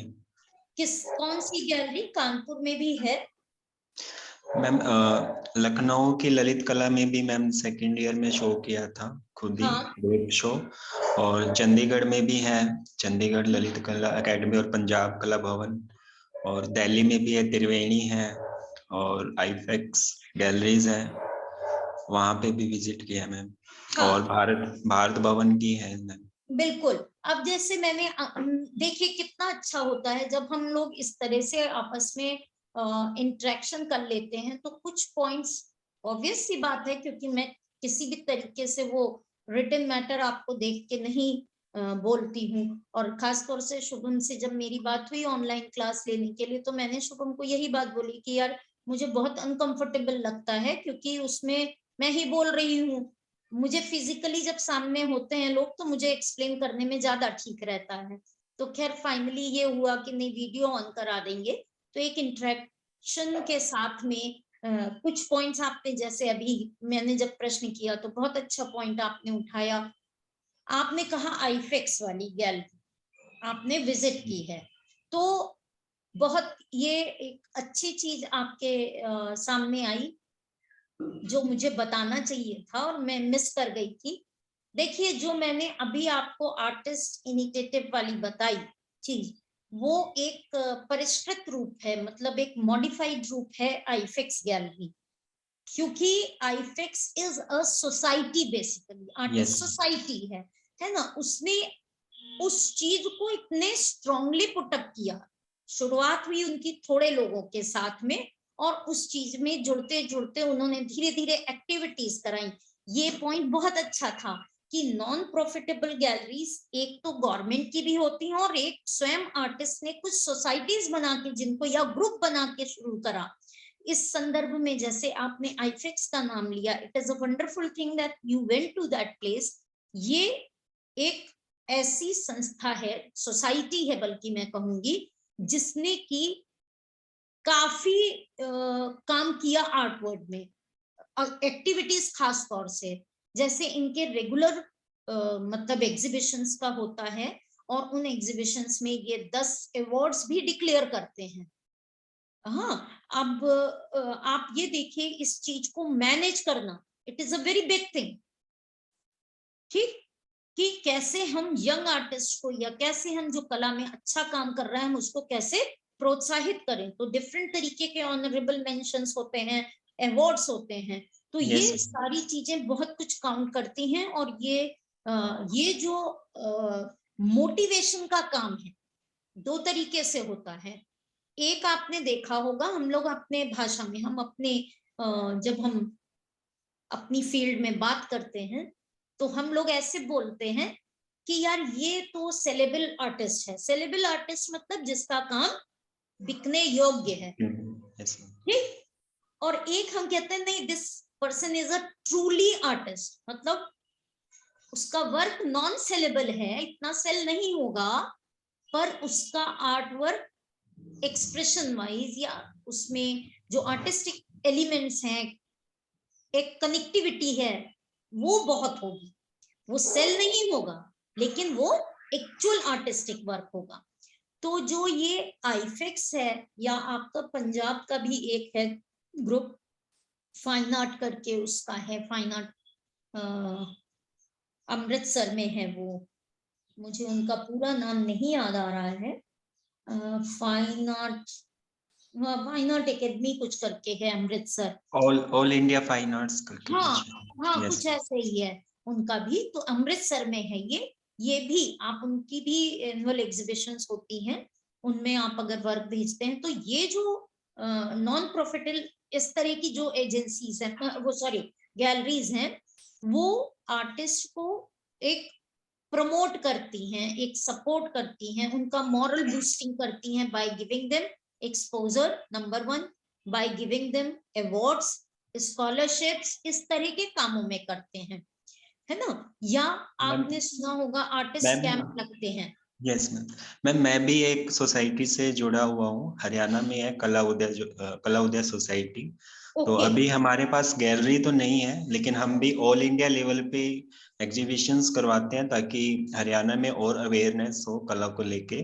तो हम दूसरी गैलरीज में जाके उनका शो करते हैं और अवार्ड भी रखते हैं 10,000 से 15,000 तक, और हरियाणा कला सम्मान भी देते हैं। तो जैसे हमने पंजाब में कला भवन में शो किया था, कुरुक्षेत्र की गैलरी में शो किया, पंजाब यूनिवर्सिटी की, ऐसे अलग अलग गैलरीज में जाके शो करते हैं। तो इसमें जो फंडिंग आपकी होती है, तो how you cope that funding? Ma'am हम खुद जेब से देते हैं। अच्छा, जो मेंबर्स रहते हैं। Yes ma'am. अच्छा, जो मेंबर्स हैं आपके। यस मैम, और काफी कुछ एंट्रीज भी रहती है, लेकिन हम मिनिमम एंट्रीज रखते हैं 300 रुपीज टू वर्क एंट्री, ताकि थोड़ा सा बना रहे। इसकी फंडिंग के लिए आप गवर्नमेंट के थ्रू भी कुछ उसको प्रमोशन, आफ्टर सम टाइम आपका रजिस्ट्रेशन अगर होता है तो शायद उसमें कुछ फंडिंग की प्रोविजंस मिल। मैम रजिस्ट्रेशन हमारा सब कुछ है, और हम ग्राफिक्स का भी नेशनल लेवल पे इवेंट करवाते हैं, और एक बार हमने एक ही छत के नीचे 25 से 26 स्टेट को भी इकट्ठा किया था। Very nice. आपके ग्रुप का नाम क्या है? कला उदय सोसाइटी। अच्छा अच्छा, very good very good. And सबसे बड़ी बात ये है, आपको एक और चीज बताना चाहेंगे, जैसे आप इस तरह की चीजों को जब करते हैं तो आप इसमें जो भी आगे की एक्टिविटीज हैं उसको भी कुछ चीजों को ज्यादा वाइडर रूप में करिए, जैसे कि 5 ही आर्टिस्ट को चाहे आप बुलाएं, लेकिन आप कैंप आयोजित कराएं। यस मैम, इसमें हमने आनंदमय बनर्जी, श्याम शर्मा और दत्तात्रेय आप्टे, इन सबको भी इनवाइट किया। ग्राफिक के थे, ग्राफिक के सर हैं। हाँ हाँ, ग्राफिक्स वर्कशॉप। हाँ, श्याम शर्मा जी का तो बहुत ही बढ़िया रहा होगा आपका experience. Yes ma'am, is a wonderful person. Yes तो वो तो बहुत अच्छे हैं। खैर, यस तो मतलब इसी तरह से आप कैंप करा सकते हैं, और इवन आप जैसे बात कर सकते हैं, मान लीजिए कोई एक ऐसी कोई और संस्था है, मान लीजिए अमृतसर का ही है आपका ये संस्था, उनके साथ आप इनिशिएटिव रूप में बात करिए कि हम अपनी यहाँ के 1 या 2 बच्चों को एक्सचेंज प्रोग्राम के तहत आपके यहाँ भेजें, आप हमारे यहाँ भेजें। तो this can be also done for just for 1 महीने के लिए या 15 दिन के लिए, यस मैम, क्योंकि ये चीजें आप इस स्तर पे अगर कर रहे हैं, तो मैंने अभी जो बात आपसे कही वो आपका काम वही वाला हो गया, आर्टिस्ट वन इनिशिएटिव। आप बस गैलरी, जिस दिन आपका आईफिक्स भी इसी तरह से हुआ, all India Yes, ma'am. Amritsar वाला भी फाइन आर्ट इसी तरह से बनाया गया। मैम ग्राफिक का स्टूडियो भी हमने कंप्लीट कर लिया, अभी मशीन बच्चों को फ्री में फैसिलिटी देंगे जहाँ पे बच्चे स्टूडेंट्स आके काम कर सके। अरे very nice, yes very nice, very nice. मतलब आपको तो भाई बहुत अच्छा एक मतलब सराहनीय काम है, क्योंकि मैम वो प्रॉब्लम हमने फेस की थी, तो हम सोच रहे हैं Really, कि ma'am, जो it's too बच्चे good. आगे आए उनको फेस ना करना पड़े, क्योंकि जब हमने मास्टर्स किया तो हमारे पास जैसे ललित कला एकेडमीज, गैलरीज, घड़ी स्टूडियोज ये अवार्ड तो देती है, लेकिन सभी का सिलेक्शन नहीं हो पाता है इनमें। हाँ, तो जिनका सिलेक्शन नहीं हुआ है तो वो कैसे काम करेंगे स्पेस में रह के। तो रेंट अगर दिल्ली का भी देखोगे तो 10 से 15 हजार रुपए नॉर्मल सी बात है 1 महीने का। तो बहुत से बच्चे नहीं एफर्ट कर पाते हैं उस अमाउंट को। तो हम उन्हीं स्टूडेंट्स के लिए सोच रहे हैं कि उनको कैसे बेनिफिट्स मिल सके, ताकि उनको इधर उधर ना जाना पड़े, अपने ही घर में वो काम सीख सके। आपके उसमें मेरे ख्याल से बीएफए या फिर ये आर्ट एंड मतलब एमए ड्राइंग पेंटिंग होंगे कोर्सेज आपके यस क्षेत्र मैम, में? बीएफए भी है, एमएफए और बीए एमए भी है, लेकिन मैम यहाँ पे अच्छा, कोई गैलरीज नहीं है, ललित कला नहीं है हरियाणा में। अच्छा, अच्छा। Yes ma'am. तो आपको डिपेंडेंस किस पे रहना पड़ता था? अमृतसर की गैलरीज पे? आसपास की, चाहे पंजाब की है, चाहे दिल्ली की है, या चंडीगढ़ की है, या फिर हमें कहीं अभी भोपाल है, मुंबई है, फिर बाहर की गैलरीज में हमें शो करना पड़ रहा है, क्योंकि हमारे पास खुद का स्पेस नहीं है। अभी भी हमारे पास जो स्टूडियो हमने लिया है उसका भी हम रेंट पे करते हैं हर मंथ। अच्छा। Yes ma'am. हाँ, ये एक बहुत बड़ी प्रॉब्लम है, लेकिन अगर हरियाणा गवर्नमेंट आप लोगों के लिए स्पेस अवेलेबल करा सकती है तो that is going to be very good. Yes ma'am, वैसे हमने बात की है 2-3 बारी, लेकिन उस तरीके से एफर्ट नहीं दे पा रहे हैं हमें। तो अभी हमने एकेडमिक के साथ भी बातचीत चालू की है, देखते हैं कि क्या रिस्पॉन्स रहेगा। हर्षवर्धन सर से भी बात की है, 2-3 बार हुई है। हर्ष भी इसमें गाइड आउट कर सकते हैं आपको। मैम हुई है उनसे भी बात, एक बार उनका आना भी हो रहा था यहाँ पे, तो किसी कारण से कैंसिल हो गया था, तो अभी नेक्स्ट में देखते हैं। हाँ, हाँ, क्योंकि वो काफी हेल्पफुल है, और मतलब he has a contacts also. Yes के थ्रू उसके उसमें मतलब अप्रोचेबल है, और जेन्युइनली हेल्प करते हैं, ऐसा नहीं है। He is a good person. Yes तो ये तो आप खुद ही एक बहुत अच्छे उस पे स्तर पे काम कर रहे हैं, तो आपको तो पता ही है कि जो भी प्रॉब्लम, अब जैसे आपने बताया, सी देयर इज सच अ मतलब बिग थिंग, कि आज इतने वर्षों की आजादी के बाद यदि मुझे ये सुन के भी आश्चर्य हो रहा है कि हरियाणा में अपनी कोई गैलरी भी नहीं है ना, तो ये मुझे सुन के वाकई आश्चर्य हो रहा है, क्योंकि ये बहुत बड़ी मैम बात यस मैम, डिपार्टमेंट की है मैम, लेकिन ऐसे डिपार्टमेंटल होगी। हाँ, यस, हाँ। लेकिन ऐसे और ओपन में नहीं है जैसे दिल्ली चंडीगढ़ में है इनमें। मेरे ख्याल से हरियाणा में इतनी शायद अवेयरनेस भी नहीं रही कला को लेकर के। यस मैम, लेकिन अभी हो रहा है, काफी इम्प्रूवमेंट आ रहा है अभी। अच्छा, यस तो आप लोग तो प्रयासरत रहेंगे, होगा, यस जरूर होगा, क्योंकि यस शुरुआत तो किसी एक को करनी पड़ती है यस ना? नहीं तो मैम, इसी का फल मिला हमें कि हम 25 से 26 स्टेट को एक छत के नीचे इकट्ठा कर पाए हैं, और मैक्सिमम बड़े बड़े इंस्टीट्यूट से बच्चे आए थे, बड़ौदा से आए थे, बॉम्बे से आए थे, खेरागढ़ से आए थे, जम्मू से आए थे, सभी कोने से बच्चे आए थे, असम से आए थे, राजस्थान से आए थे, हाँ, मध्य प्रदेश से आए थे। आप ये इसमें वाकई एक बहुत और बड़ा चीज कर काम है सकते मैम, हैं। है ना? हाँ, ये वाकई बहुत बड़ा काम है, और अगर बहुत अभी बड़ा से ये काम इतना है। और इनिशिएटिव मतलब ले रहे हैं तो आगे हाँ, चल के तो और बड़ा कर पाएंगे। नहीं, मुझे इसमें एक और चीज अच्छी लग रही है। आप एक और चीज कर सकते हैं, जैसे आपने इन बच्चों को या किसी भी आर्टिस्ट को आपने बुलाया, मैं यहाँ पे ये जानना चाहती हूँ, जैसे आपने मुझे बताया कि श्याम शर्मा सर वगैरह आए थे आपके यहाँ, तो इन्होंने प्रिंट मेकिंग में काम किया होगा। Yes ma'am. तो इसी तरह से कुछ एक अच्छे यंग कलाकार भी हैं जिनको आप बुला करके, वो पेंटिंग के हों या ग्राफिक्स के हों या किसी के भी हों, आप उनको बुलाएं और उनसे काम कराएं। Yes ma'am. उसका मैं आपको ये एक मतलब सजेशन दे रही हूँ, क्योंकि मैंने आपसे पहले भी क्लास जब लिया था तो मैंने बोला था कि मेरा बड़ौदा जाके पढ़ना बहुत बहुत मायने रखता है मेरे अपने निजी जीवन में, जिसने मुझे एक बहुत अच्छा एक्सपोजर दिया। वो इस सेंस में कि वहां की एक्टिविटीज से कई चीजें हमने सीखी, और लकी थे कि हमारे टाइम में कला मेला भी आयोजित किया गया।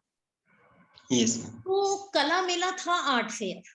अब आप इमेजिन करिए, उस वक्त एमए के लिए हम लोग ने जो एमएफए किया, किसी भी डिपार्टमेंट को यूजीसी का फंड नहीं मिलता था, तो लेकिन एमए रन किया जा रहा था, तो हमारी जो फीस ली जाती थी, एक तो वो बहुत निग्लिजिबल, वहां पे मान्यता अभी भी ये है बड़ौदा की कि मतलब गर्ल्स को प्रमोट करना है एजुकेशन में, उनको बहुत सालों से हो रहा है ये, मतलब खासतौर से बड़ौदा की बात कह रही हूँ। यस ये जो सयाजी राव यूनिवर्सिटी बनी वो इसी पर्पस से बनी थी।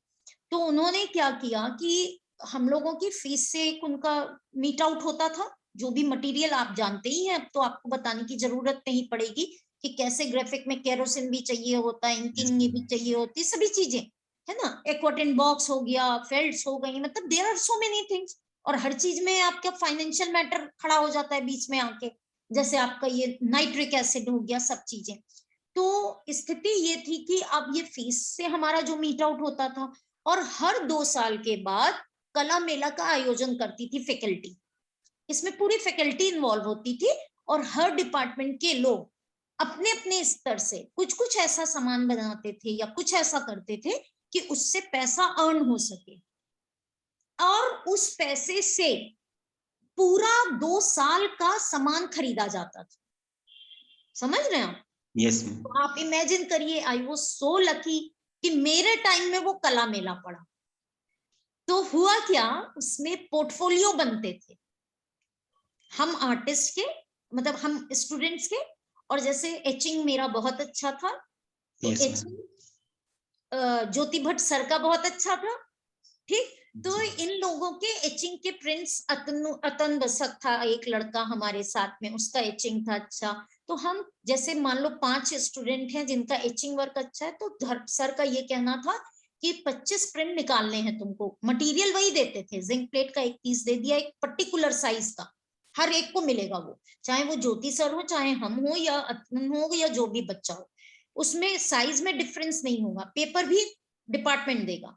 आपको केवल करना ये है कि make your creation on the plate and pull the prints, that 25 prints will be solo property of department।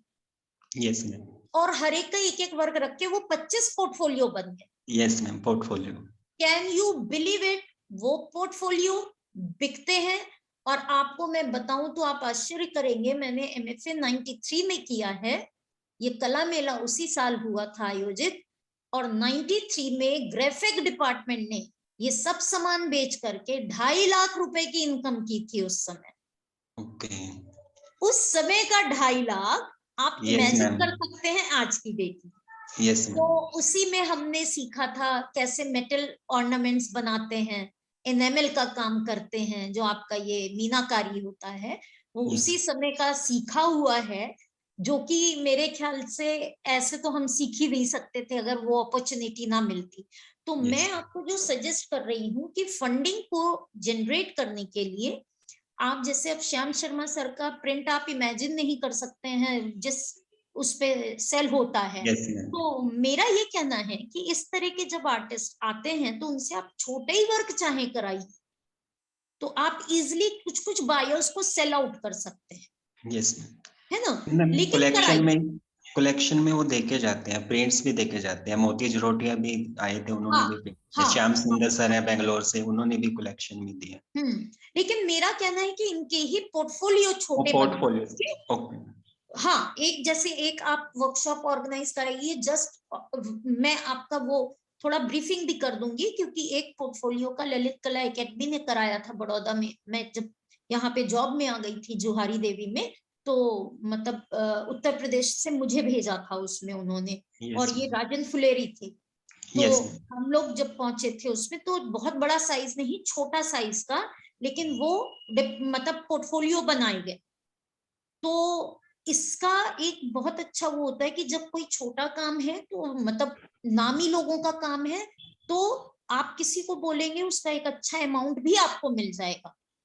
यदि आप बड़ा वर्क सेल करने की सोचते हैं तो नहीं सेल होता है, पर छोटा वर्क मोस्टली सेल होता है, ये शुरुआती दौर का है। तो मेरा कहना है कि you can do this also, कि call some of the good artist in that way, और उसके छोटे छोटे पोर्टफोलियो, इवन छोटे कैनवसेस आप बनवा सकते हैं। मतलब 5 आर्टिस्ट या 10 आर्टिस्ट को आपने बुलाया, 2-2, 3-3 कैनवस उनसे करवा लिए, छोटे छोटे 1 by 1 के केवल, तो वो भी एक पोर्टफोलियो या एक कलेक्शन टाइप का चीज होगा, जो आप उसको सेल कर सकते हैं, है ना, फॉर फंडिंग योर अपकमिंग जो भी आपकी गैलरी है। तो ये इसी तरह से कई ऑर्गेनाइजेशंस जो हैं वो अपने उसमें काम करके फंड्स को लेते हैं, मतलब उसमें जनरेट करते हैं फंड्स को। और इसी तरह से कई ग्रुप्स ने जो मैंने अभी आपको बताया आर्टिस्ट इनिशिएटिव गैलरीज के उस पे स्तर पे कार्य भी किया है लोगों ने। अंतरराष्ट्रीय स्तर पे यदि हम देखें तो कई गैलरीज आज की डेट में और पहले भी, क्योंकि आज की डेट में बहुत ज्यादा आसान हो चुका है हमारे लिए कई पॉइंट्स को, कि जैसे पहले होता था कि नहीं, किसी आर्टिस्ट को अगर बाहर अपना, इंडियन आर्टिस्ट को मैं बात कर रही हूँ, इंडियन आर्टिस्ट को अगर वर्क डिस्प्ले करना होता था या ऑर्गेनाइज करनी थी अपनी एग्जीबिशन, तो पहली चीज तो देखना होता था उसको कि जैसे मेरे साथ 1-2 लोग थे जिनके बच्चे बाहर थे उस समय, मेरे से काफी एज में बड़े थे वो लोग, तो वो लोग क्या करते थे, रोल्स में अपने वर्क ले जाते थे। ग्राफिक में तो बहुत आसान है, आपने प्रिंट्स को अच्छे से रोल में डाला और ले गए आप, तो there is no problem. Even लोगों ने तभी से ये भी चला कि कैनवस को स्ट्रेचर्स पे लगा के तो पेंटिंग बना ली, बट उसको फिर मतलब निकाल लिया, स्ट्रेचर से हटा दिया उसको, जो फिर हटा करके उसको रोल किया और तब पाइप में डाल के ले गए। ये भी हुआ है, कैनवसेस भी रोल करके अब लोग ले जाते हैं, तो उसका बेनिफिट पहले जैसे होता था तो ये लेके जाते थे, फिर किसी गैलरी ने अगर एग्री कर लिया वहां फॉरेन में तो इनके डिस्प्ले हो जाते थे वर्क और कर दिया जाता था। अब सुविधा इस सेंस में है, इंटरनेट इज देयर, आपने डिफरेंट गैलरीज को, मतलब इतनी सुविधा है कि आपके सबके ईमेल मिल जाते हैं, आपने उनको कांटेक्ट किया, अप्रोच किया कि मेरे ऐसे ऐसे वर्क्स हैं, ये वर्क्स हैं, और आपने फोटोग्राफ्स उनको अच्छे उसमें भेज दिया, अच्छी फोटोग्राफ्स भेज दी कंडीशंस में, तो वो उनको देख लेते हैं। They have a very good मतलब कैपेबिलिटी टू जज अ वर्क, कि हाँ ये ठीक वर्क है, हम इनको प्रोजेक्ट कर सकते हैं। वो अप्रोच आपने किया, उनको एग्री करते हैं वो, तो इवन वो ये भी ऑफर कई गैलरीज अब कर देती कि नहीं, आपके घर से हम आपका वर्क लेंगे, that too not in the framing, उसको वैसे ही आपको देना है रोल मेथड में, या उसको अच्छे से ऊपर नीचे बढ़िया सॉलिड कॉरिगेटेड उसमें पैकिंग करके, कि जिससे शीट्स या कैनवस खराब ना हो, डैमेज ना हो, वो सब आप करके रखिए। और हमारा ही कोरियर जिसको हम असाइन करेंगे वो आएगा, आपके यहाँ से पिकअप करेगा और हमारे यहाँ ला देगा, और एंड ऑफ द शो जो भी है वो आपका सामान भी इसी तरह से पहुंचा दिया जाएगा। तो इस वाले केस में अंतरराष्ट्रीय स्तर पर इस तरह की कला दीर्घाओं में खास तौर से ऐसी बहुत कम जरूरतें देखी गई कि जिसमें आर्टिस्ट की उपस्थिति वहां जरूरी हो। बात समझ रहे हैं आप? आजकल वर्चुअल है, तो ऑब्वियसली जिस समय इनॉग्रल हुआ आर्टिस्ट को बहुत ज्यादा हुआ तो उन्होंने लिंकअप कर लिया और उसको ऑनलाइन सब कुछ प्रोजेक्ट करके दिखा दिया। तो ये कुछ ऐसी चीजें हैं अंतरराष्ट्रीय स्तर पे। और दूसरा मेथड भी है हम लोगों को अपना काम दिखाने के लिए, वो गैलरीज फिर वही तर्ज आ जाता है। मैंने जैसा कि बताया हमारे यहाँ भी नेशनल एकेडमी है आपकी ललित कला दिल्ली में, तो वो अंतरराष्ट्रीय स्तर पे भी काम करती है। उसकी Yes, गतिविधियां अंतरराष्ट्रीय स्तर पे भी हैं। कैसे? जैसे कि आपने सुना होगा त्रिनालय भी आयोजित करता है और बिनालय भी यस बिनाले भी करता है। तो और खास तौर से आपको याद होगा, शायद आप तो बहुत छोटे रहे होंगे, भारत भवन मेनली जाना ही गया ग्राफिक के बिनाले की वजह से, यस मैम और दूसरा स्वामीनाथन जी की वजह से। स्वामीनाथन यस मैम है ना, इन दो चीजों की वजह से भोपाल बहुत ज्यादा हाईलाइटेड हुआ इन 80s। मुझे Yes, आज ma'am. भी याद है कि 85 के आसपास या 80s 81 के आसपास से मेरे संज्ञान में, क्योंकि मैंने हाई स्कूल के बाद कर लिया था बीएफए, तो उस वक्त ये जो गैलरी थी उसने शुरू किया था बिनाले को ऑर्गेनाइज करना, है ना। तो वो भी एक्सक्लूसिवली प्रिंट्स के लिए। Yes, और ma'am. उस समय आपको मैं बताऊं, भारत भवन बिनाले में इंडियन प्रिंट मेकर का वर्क सिलेक्ट होना एक बहुत बड़ी प्रेस्टिजियस बात होती थी। बहुत मुश्किल था मैम बहुत मुश्किल था। और मैं फिर वही बोल रही हूँ, मेरा 2 बार इन्होंने सिलेक्ट किया। तो Yes. उस वक्त आप इमेजिन कर सकते हैं, आप बीएफए में पढ़ रहे हैं या जस्ट आप पास आउट होके आए हैं, तो इट इज समथिंग, मतलब आपको बहुत सुखद अनुभव होता है कि हाँ काम हमारा ठीक चल रहा है। तो बिनाले 2 सालों के अंतराल में होता है, और इसमें अंतरराष्ट्रीय स्तर पे जितनी भी कंट्रीज हैं उनको पार्टिसिपेट करने की खुली छूट होती है। त्रिनालय आपका 3 वर्षों 3 के साल। अंतराल में होता है, और ये वृहद स्तर पे होता है। त्रिनालय की कई सारी एक्टिविटीज भी होती हैं, इसमें प्रदर्शनी तो होगी ही होगी, साथ में आपके वर्कशॉप्स भी होते हैं। और वर्कशॉप भी ऐसे नहीं कि एक कर दिया, वो हर विधा का अलग वर्कशॉप होता है, जिसमें कि अंतरराष्ट्रीय चित्रकार तो होंगे ही कई देशों के जो नॉमिनेटेड और जो सिलेक्ट किए जाते हैं। खासतौर से इंडियन उस पे भी मान लीजिए 4 को लेना है या 5 को लेना है, तो उनका भी एक सिलेक्शन प्रोसेस होता है।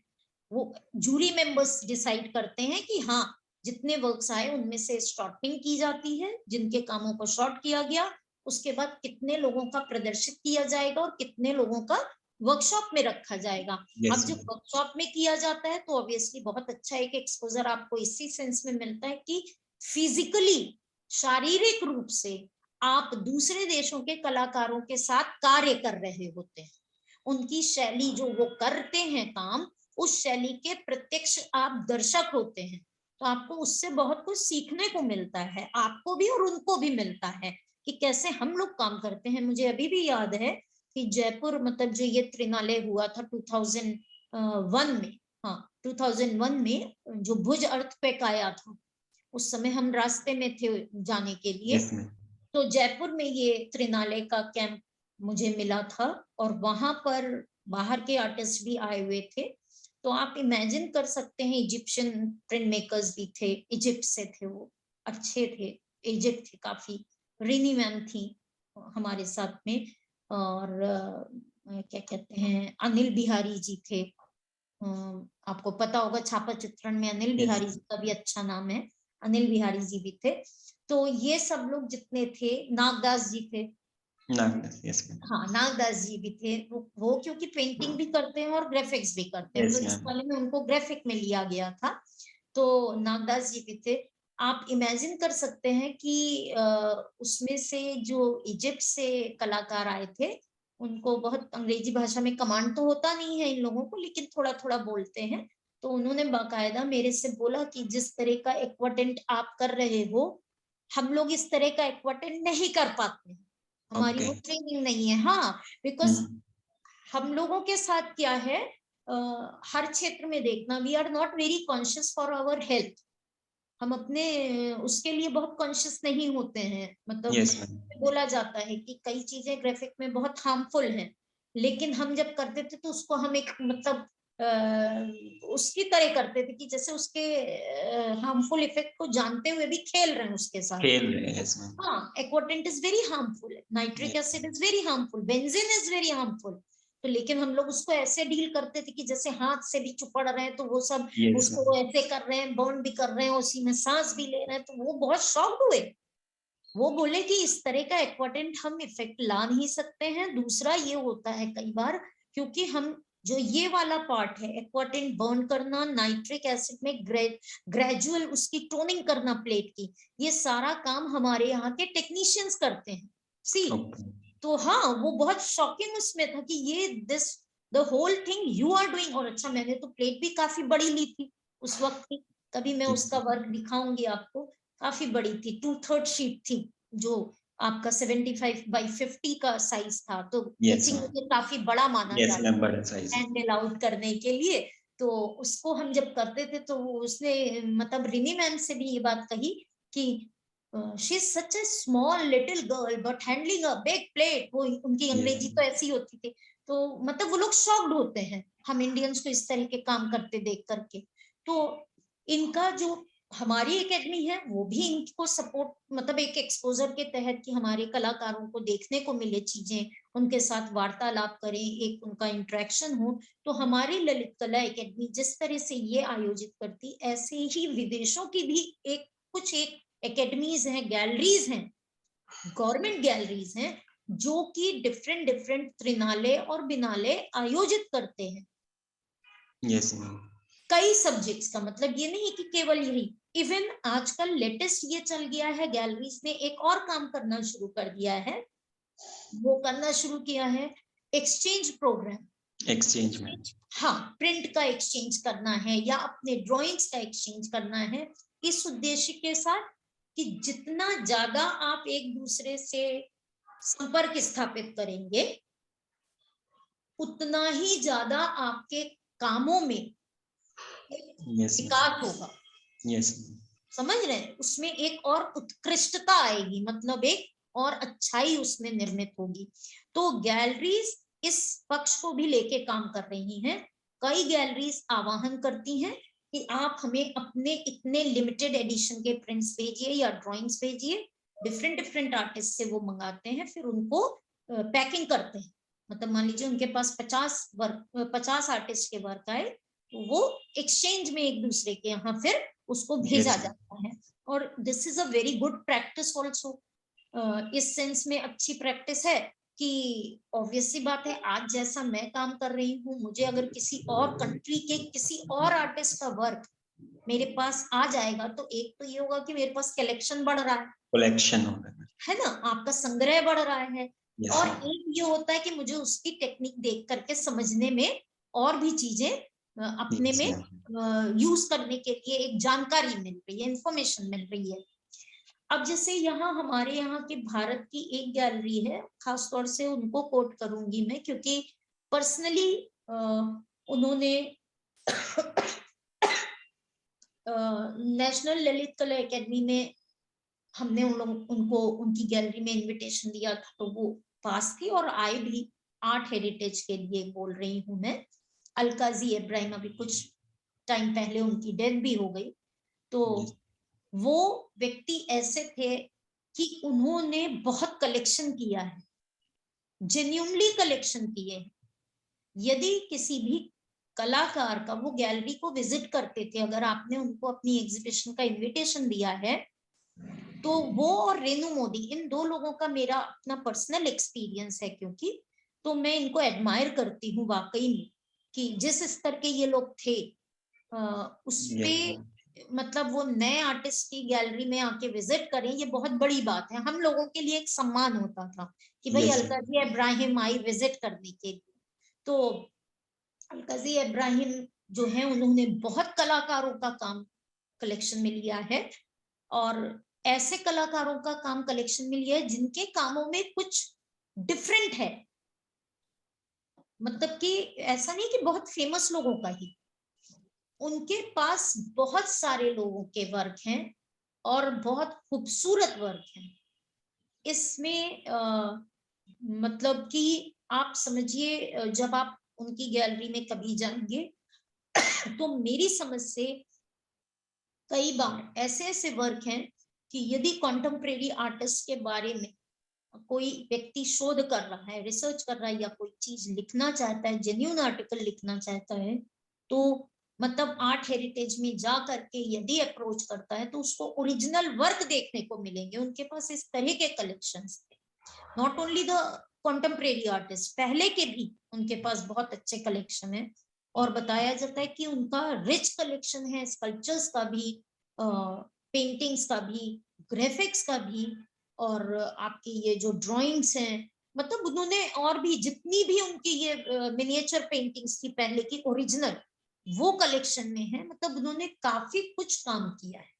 इवन आपको मैं बताऊं, जो कि हम लोग कई बार ओवरलुक कर देते हैं कई चीजों को, कि अरे बस हमारा आर्ट से मतलब होता है कि नहीं भाई, पेंटिंग कैनवस पे या पेपर पे, या ये हो गया ग्राफिक आर्ट हो गया हमारा, या स्कल्पचर है, या फिर आपका क्रिएटिव ये सेरेमिक है, इसी को हम नॉर्मली कंसीडर करते हैं। पर उन मतलब you can not deny that photography is also one of the method of expression, है ना, मीडियम है वो। तो इनके पास आप इमेजिन करिएगा कि अलकाजी इब्राहिम से, क्योंकि मेरी थोड़ी सी देर बात भी हुई थी उनसे, तो जब बात हुई तो बाकायदा उन्होंने कोट किया कि नहीं, मेरे पास कलेक्शन के लिए तो आप यहाँ तक इमेजिन करिए ज्योति कि जो इंडिया में एक तरह से फर्स्ट आपके वो थे फोटोग्राफर कहना चाहिए, इनका नाम मैं भूल रही हूँ, राजा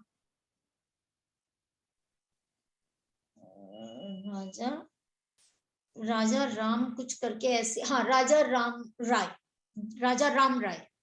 ही was the first photographer, Indian photographer, जिन्होंने बहुत ज्यादा डॉक्यूमेंटेशन किया भारत का, पुराने प्राचीन भारत का, मतलब जो जितने भी शासक आए और ये सब। तो ये अलकाजी इब्राहिम हमसे बोले कि उनके खींचे हुए फोटोग्राफ्स मेरे पास सुरक्षित हैं। तो आप यहाँ से उनके कलेक्शन को इमेजिन कर सकते हैं। और जितना ज्यादा इस तरह का कलेक्शन होता है, वो आर्ट गैलरी उतनी ही ज्यादा धनाढ्य मानी जाती है। मान रहे हो? क्योंकि लोअर को हम आज क्यों कहते हैं सबसे अच्छा और बढ़िया संग्रहालय है, क्योंकि उसके पास सबसे पुराने आर्ट वर्क है। लेकिन एक चीज की मुझे बहुत ज्यादा पीड़ा है, क्योंकि मैंने इन दिनों आप लोगों के साथ, होता क्या था कि हम लोगों के बीएफए में ये सब चीजें एक उसमें थी, नॉर्मल कोर्स के तहत, संग्रहालय हो गया, गैलरीज हो गई, तो ये हमारा एक सिलेबस का पार्ट नहीं था। इट वाज कि नहीं, आप 5 साल हैं और 2 साल एमएफए कर रहे हैं, तो इसका मतलब आपको तो इसकी जानकारी हो ही जाएगी। उसमें कोई कोर्सेज वाइज नहीं हमको इंट्रोड्यूस किया गया था। तो मुझे आप लोगों को जब बताना था, तो मैंने, मानी बात है, जो मेरा अपना ज्ञान था उसको वेरीफाई करने के लिए कुछ चीजों के तथ्य देखे जब, तो एक चीज की पीड़ा मुझे जो सबसे ज्यादा हुई वो ये कि हम लोगों ने जो भी डॉक्यूमेंटेशन पढ़ा, जितना कुछ भी पढ़ा कला जगत के लिए, वो सारा कुछ एक अच्छे क्रम में, इतिहास के क्रम में हमको सारा का सारा यूरोपीय उस पे मिलता है, ठीक।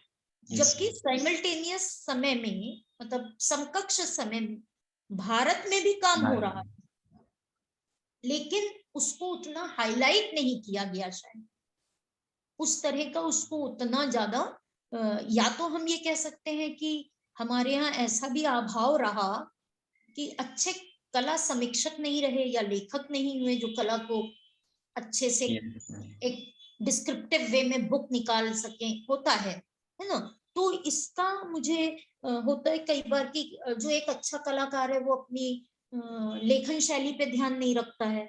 हाँ, तो ये कई ऐसे माइनस फैक्टर्स हैं जो कि मुझे लगता है, आप लोग एक शोध छात्र और छात्राएं हैं, तो मेरा तो सजेशन ये है कि पुराने टॉपिक्स पे लेकर के ना करें, मेरा अपना है मानना। आप कुछ ऐसी चीजों को लेकर के करें जो कि आपका, क्योंकि अब ये ओरिजिनल रिसर्च वर्क होगा, तो वो एक बुक के फॉर्म में कभी पब्लिश हो तो आने वाली जनरेशंस के लिए काम आए। Yes ma'am. है ना। तो इस दिशा में भी सोच करके अपने टॉपिक्स को अगर आप लेते हैं तो ये एक अच्छा वो रहेगा, क्योंकि कुछ कलाकारों का, ऐसे कलाकार हैं जिनके बारे में बहुत कुछ नहीं लिखा गया है, लेकिन यस उन्होंने काम बहुत किया है, बहुत ज्यादा किया है। तो मुझे लगता है कि एक इस दिशा में अगर प्रयास करें तो वो भी बहुत अच्छा है। बाकी गैलरीज के उससे इतना जरूर कहूंगी कि ये गैलरीज किसी भी चित्रकार के लिए सबसे ज्यादा इम्पोर्टेंट है, खास तौर से यदि वो सही डायरेक्शन में कार्य कर रहा है तो। यस है ना। इनसे आपको एक सहयोगात्मक तो मिलता ही मिलता है और एक रिकॉग्निशन भी मिलता है। यस मैम, बहुत मिलता है मैम। मैं बहुत मिलता है। सेकंड हाँ, ईयर में था और जब मैं जय कृष्ण अग्रवाल जी से बातें कर रहा था, अपने प्रिंट उनको दिखा रहा था, उनके साथ बातचीत हो रही थी, तो काफी मोटिवेशन भी मिला था वहां से। आप बिलीव नहीं करेंगे, वो खुद अपने आप में बहुत पाइनियर है। मतलब मैं ये इसलिए नहीं कह रही हूँ कि मैं उनकी छात्रा रही हूँ। Yes ma'am. आप विश्वास मानिए, उनके पास आप अगर जाएंगे तो मुझे लगता है उनके पर्सनालिटी में कई ऐसे आयाम हैं जो आप अगर उस तरह से रिसर्च के पर्पस से भी डील करेंगे तो वो अनफोल्ड होंगे, वो खुलेंगे वो चैप्टर्स। Yes ma'am. और कई बार बहुत आश्चर्य होता है कि जब कभी मेरी फोन पे बात होती है सर से, हम लोगों के साथ सर की बहुत बात होती थी यस मैम, कॉलेज टाइम में। घर पे भी बुलाया था उन्होंने, 2-3 बार ही मिल चुके हैं हमसे। हाँ नहीं, आप मतलब, और आपको समय भी नहीं पता चलेगा क्योंकि उनसे आपको बस ये होता है। मैं इस एज में भी आके, मुझे अभी भी मैंने बात जब की तो मैं सर को यही बोली, मैंने कहा सर बस आप बोलते रहते हैं और हम सुनते रहते हैं, इससे बड़ा अच्छा समय कोई नहीं हो सकता। यस। क्या है कि वो जो कुछ चीजें बता रहे हैं, आप सोचिए जो उनके अनुभव हुए इतने एज में, वो आपको तुरंत मिल रहे हैं। Yes ma'am. उनसे पास होके आपको मिल रहे हैं। यस तो ये बहुत बड़ी चीज है। तो मतलब इसीलिए मैंने एक उसमें कहा कि ऐसे कई कलाकार हैं जिनको शायद उनके व्यक्तित्व में ये नहीं है कि शो ऑफ करना कि आओ मुझे लो एज ए सब्जेक्ट, यस ऐसा मुझे लगता है ना। तो ये चीजें हैं। और सोचिएगा इस विषय पे कि कई ऐसे कलाकारों के हैं मतलब जिन विषय जिनको आप लोग अपने शोध में लें। और मुझे लगता है कि खास तौर से उत्तर प्रदेश के शोध विद्यार्थी के रूप में तो आप लोगों को इस पे एक अहम पहल शुरू करनी चाहिए। मतलब Yes. ये एक पहल ऐसी होनी चाहिए कि हाँ, हमको अपने प्रदेश के जितने भी कलाकार हैं जो जेन्युइनली काम कर रहे हैं या कर चुके हैं, उनको हाईलाइट करना है, उनको दुनिया की नजर में लाना है। Why it has been there, मैंने इन दिनों जो जो चीजें पढ़ी, बहुत सारी चीजें पढ़ी, मैंने देखा बुक्स में, why it has been only that Delhi के आर्टिस्ट को बहुत ज्यादा क्रेडिट मिल जाता है। आप अक्सर सुनिएगा कि अरे अच्छा कलाकार मतलब नाम करना है तो दिल्ली भाग जाओ। Yes. मेरे टाइम में भी ये होता था, यार दिल्ली जाके जब काम शुरू कर दोगे तो अच्छा लाइफ मिलेगा, मतलब एक अच्छा वो बनेगा तुम्हारा। वो क्यों? क्योंकि वहां के चित्रकार, जो भी मैंने महसूस किया, वो जो बनाते हैं उसको शाब्दिक भाषा में बहुत अच्छा बता देते हैं। Yes, ma'am. आप अच्छा बना रहे हैं लेकिन व्यक्त नहीं कर पा रहे शब्दों में, है ना। और एक ये कि मुझे प्रोजेक्ट कर, ये हमारे पास आमंत्रण देने का तरीका नहीं है। Yes, ma'am.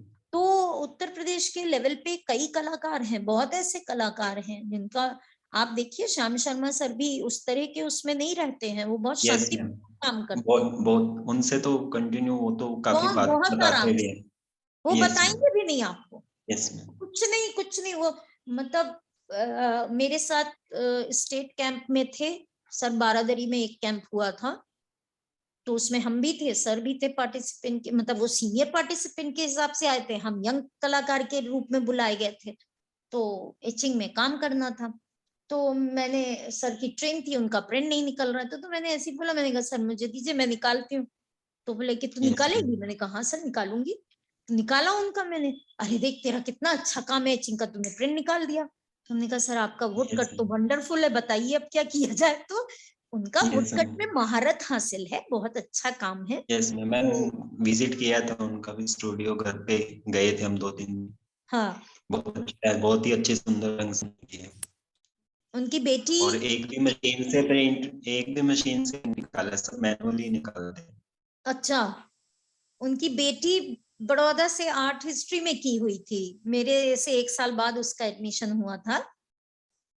तो आपका तो अनुभव बहुत अच्छा है and I am very happy. इस क्षेत्र में आप और भी काम करेंगे तो बहुत अच्छा रहेगा, है ना।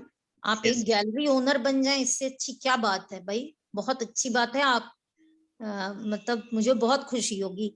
नेक्स्ट जो हमारा क्लास है वो कल है। मुझे लगता है गैलरीज के बारे में आज हम लोग ने काफी विस्तार से चर्चा कर ली, उसकी पॉइंट्स को, कई सारी चीजों को कवर करते हुए। तो इसी उसमें तो अब जरूरत नहीं पड़ेगी मुझे लगता है इस टॉपिक के ऊपर बोलने की। क्या आप में से किसी को कोई ऐसा महसूस हो रहा है कि मुझे और भी कुछ बताना चाहिए इसमें?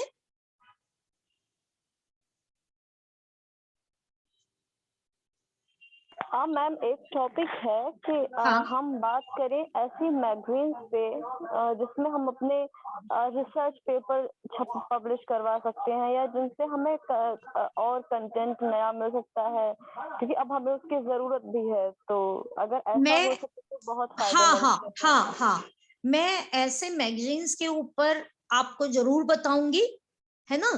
और मुझे बस क्योंकि आपके लेवल पे कुछ एक ऐसे नियम नहीं क्लियर हैं, आप भी उनको क्लियर करने की कोशिश करिएगा।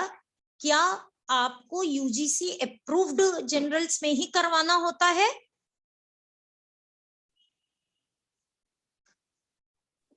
जहां तक लगता है मैम शायद यही है कि यूजीसी से जो अप्रूव्ड होते हैं उन्हीं के ऊपर शायद हम लोग मतलब। नहीं सुनील, आपके तो प्रमोशन के साथ साथ आपका तो यूजीसी अप्रूवल वाले में ही होना होगा शायद। जी जी जी सर। लेकिन ये yes, जो ma'am. अभी जॉब में नहीं है, क्या ये रूलिंग इनके लिए भी इम्प्लीमेंट है? यस मैम, हम सभी के लिए है कि आईएस वो क्या होता है, एसएस नंबर वाली बुक, उसमें जो मैगजीन्स है उसमें हमें अभी पब्लिश करवाना है। आईएसबीएन वाला, आईएसबीएन नहीं, आईएसबीएन तो मैम बुक्स में होता है, अच्छा, किताबों में। वो है, सॉरी, कुछ और एसएस। बताया है। हाँ, मैं समझ गई। मैं बता रही हूँ जनरल्स के लिए जो आपको करना है, ये ऐसे तो ऐसे कुछ है। सभी के लिए ये है कि यूजीसी अप्रूव्ड वाले में करना है। मैम बात होती है तो उसी टॉपिक पे होती है, जब अच्छा, बात होती है तो यूजीसी वाले पे होती है, आप एक चाहे काम मतलब कोई भी करिएगा, किताब। जी जितने लोग इस समय हमसे जुड़े हुए हैं इसमें क्लास के उससे, तो वो आपका अगर कोई पेपर तैयार है, कोई भी पेपर Yes, अगर ma'am. तैयार है, ठीक है, जी आप उसको पहले तो तैयार कर लीजिए प्रॉपर। यदि हिंदी में है तो, इंग्लिश में है तो। इसमें इंग्लिश में जरूरत पड़ती है मोस्टली। जो जनरल्स हैं वो, उनकी रूलिंग ये कहती है कि आप न्यू टाइम्स में, न्यू रोमन टाइम्स है शायद ना फॉन्ट का, सुनील को ज्यादा पता होगा। यस नहीं मैम, मैम अभी नहीं पता है उस मुझे उसमें। फॉन्ट में 12 नंबर साइज, फॉन्ट साइज 12 में आप करा लीजिए इसको, ठीक है। ठीक। जब आप पेपर लिखते हैं तो उसका एक होता है एब्स्ट्रैक्ट भी लिखना है, ब्रीफिंग करनी है ऊपर थोड़ा सा, मतलब कि आप इस पेपर में क्या कहना चाहते हैं, वो एक एब्स्ट्रैक्ट टाइप का आपको बनाना पड़ेगा, जी ठीक। जी जी वो मुश्किल से 5 लाइन 6 लाइन का हो, 4 लाइन का हो, वो ज्यादा एलोबरेट नहीं करना है, ज्यादा विस्तृत नहीं करना है उसको, जी ठीक है मैम। उसके बाद आपने अपना मेन पार्ट लिखा, जो भी है आप जो कहना चाहते हैं पेपर में वो सारा आपने लिखा।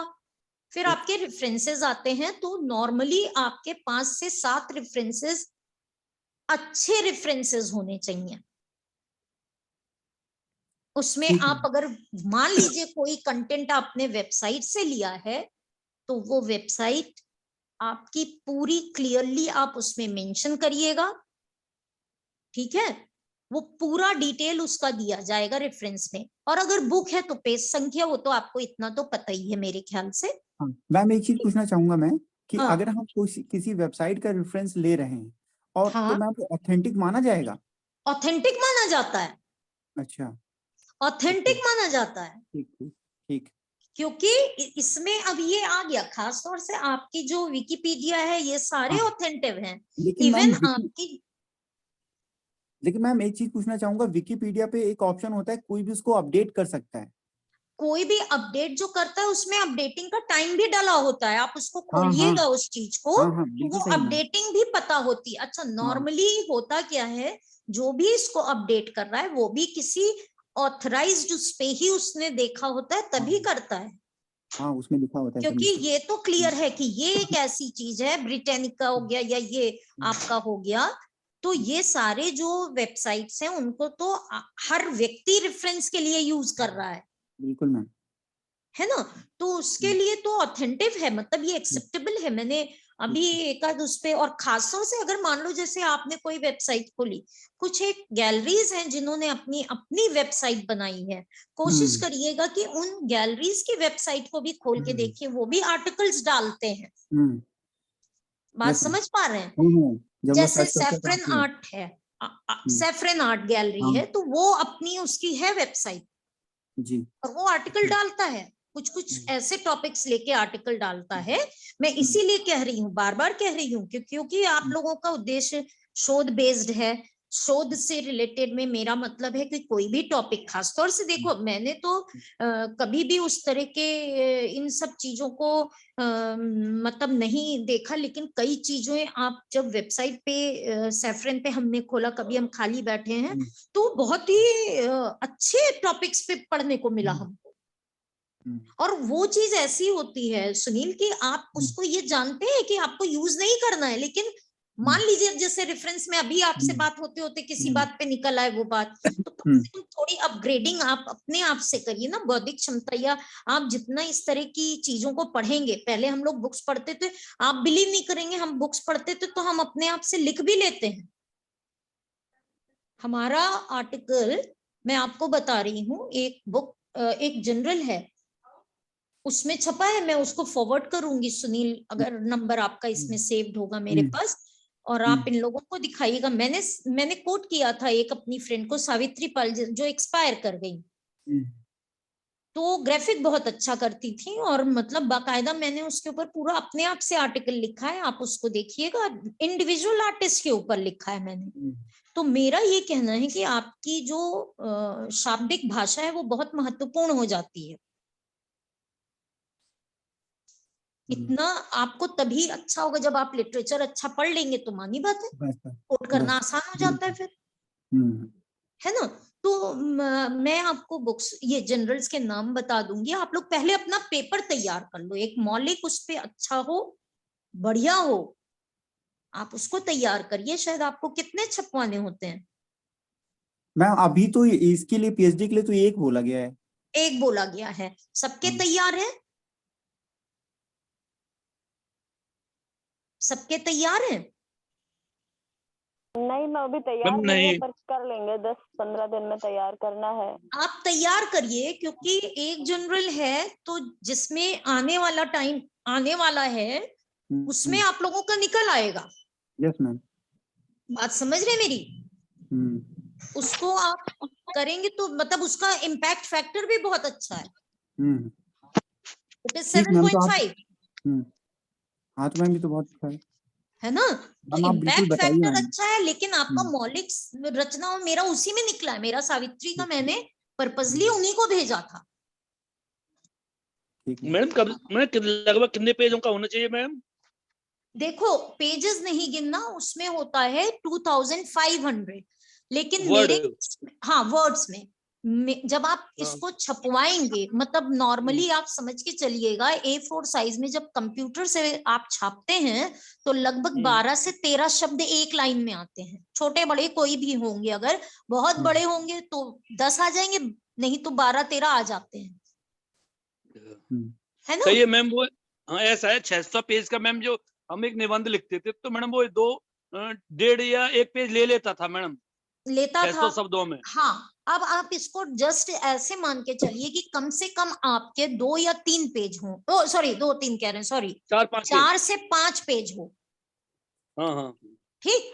अब मेरे केस में क्या हुआ, जब मैंने सावित्री पाल का लिखा तो उसमें इंडिविजुअल आर्टिस्ट है, और आपको भी मैं ये बात कह रही हूँ, हमारे यहाँ एक सबसे बड़ा माइनस पॉइंट है, लोग जनरल में छपवा तो रहे हैं अपने पेपर्स, पर लिख देते हैं अरे भैया विजुअल आर्ट का पेपर है, आपके पिक्चर्स उसमें नहीं होंगे तो उसका फायदा क्या है। सही है। आपके पेंटिंग्स या जिसको आप कंपेयर कर रहे हो, जिस शैली को भी अगर कंपेयर कर रहे हो, तो उसके पिक्चर्स तो आप दोगे एक दो, अगर इंडिविजुअल आर्टिस्ट है तो एक दो वर्क का तो बताओगे कम।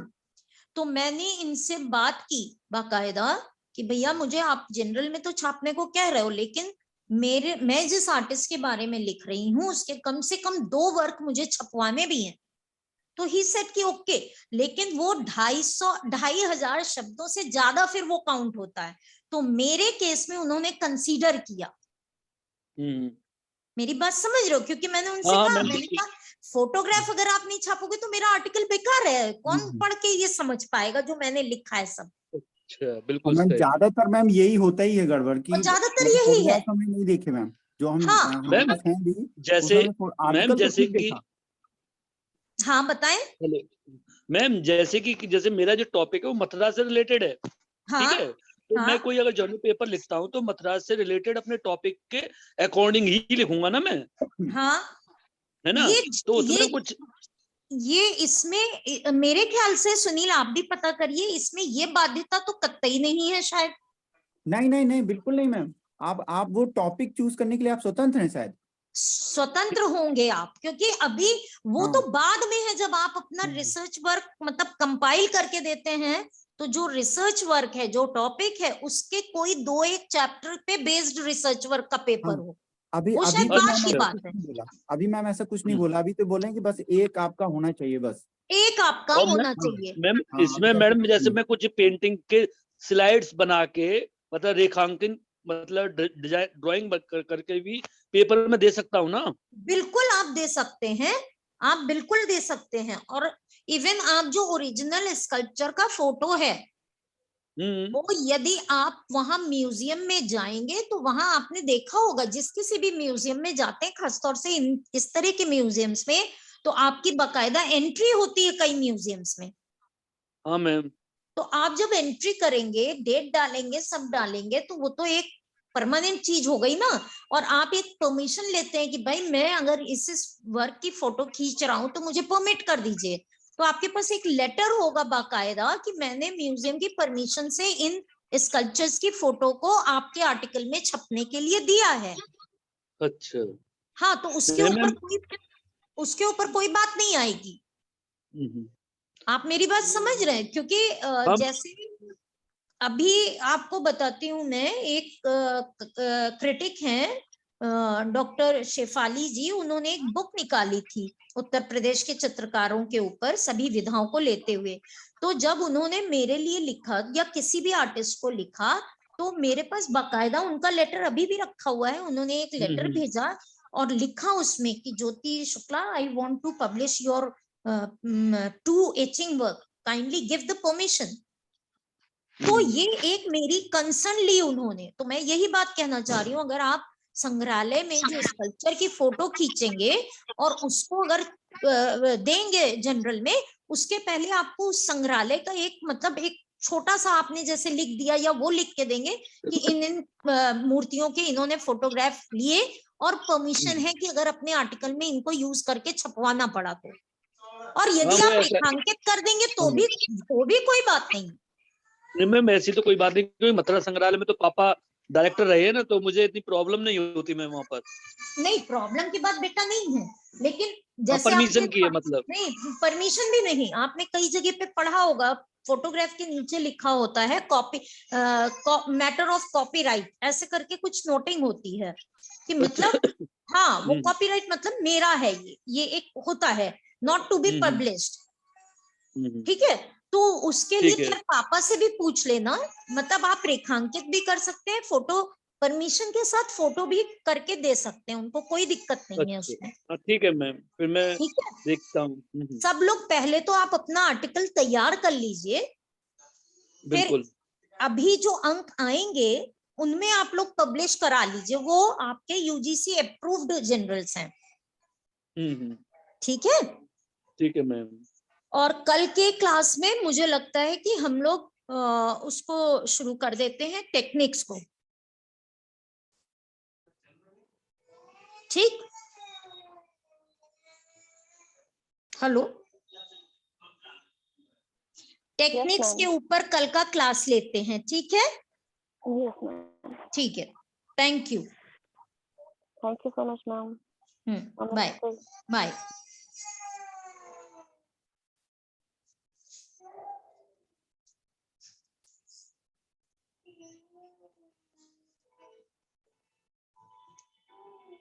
मैम क्लास रिकॉर्ड करनी होगी, तो आप लीव करते हुए ध्यान रखिएगा। अच्छा मैम, हो गई हैं, ओके।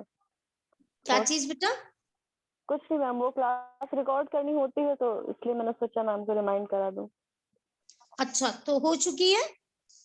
हाँ हो गई है, पर शायद मैम है नहीं, कुछ रिप्लाई नहीं आ रहा, क्योंकि अगर ऐसे अचानक से वो होगा तो फिर बीच में डिस्कनेक्ट हो जाती है। ओहो, मैम तो क्या मुझे अभी ऑन रखना पड़ेगा? मैम आप कर दीजिए, होस्ट वही बन गई हैं, शुभम मैम बन गई हैं, तो आप लीव कर दीजिए, हो जाएगा। तो लीव दिस मीटिंग कर देती हूँ। Yes ma'am, yes ma'am. Okay ma'am, नमस्ते मैम।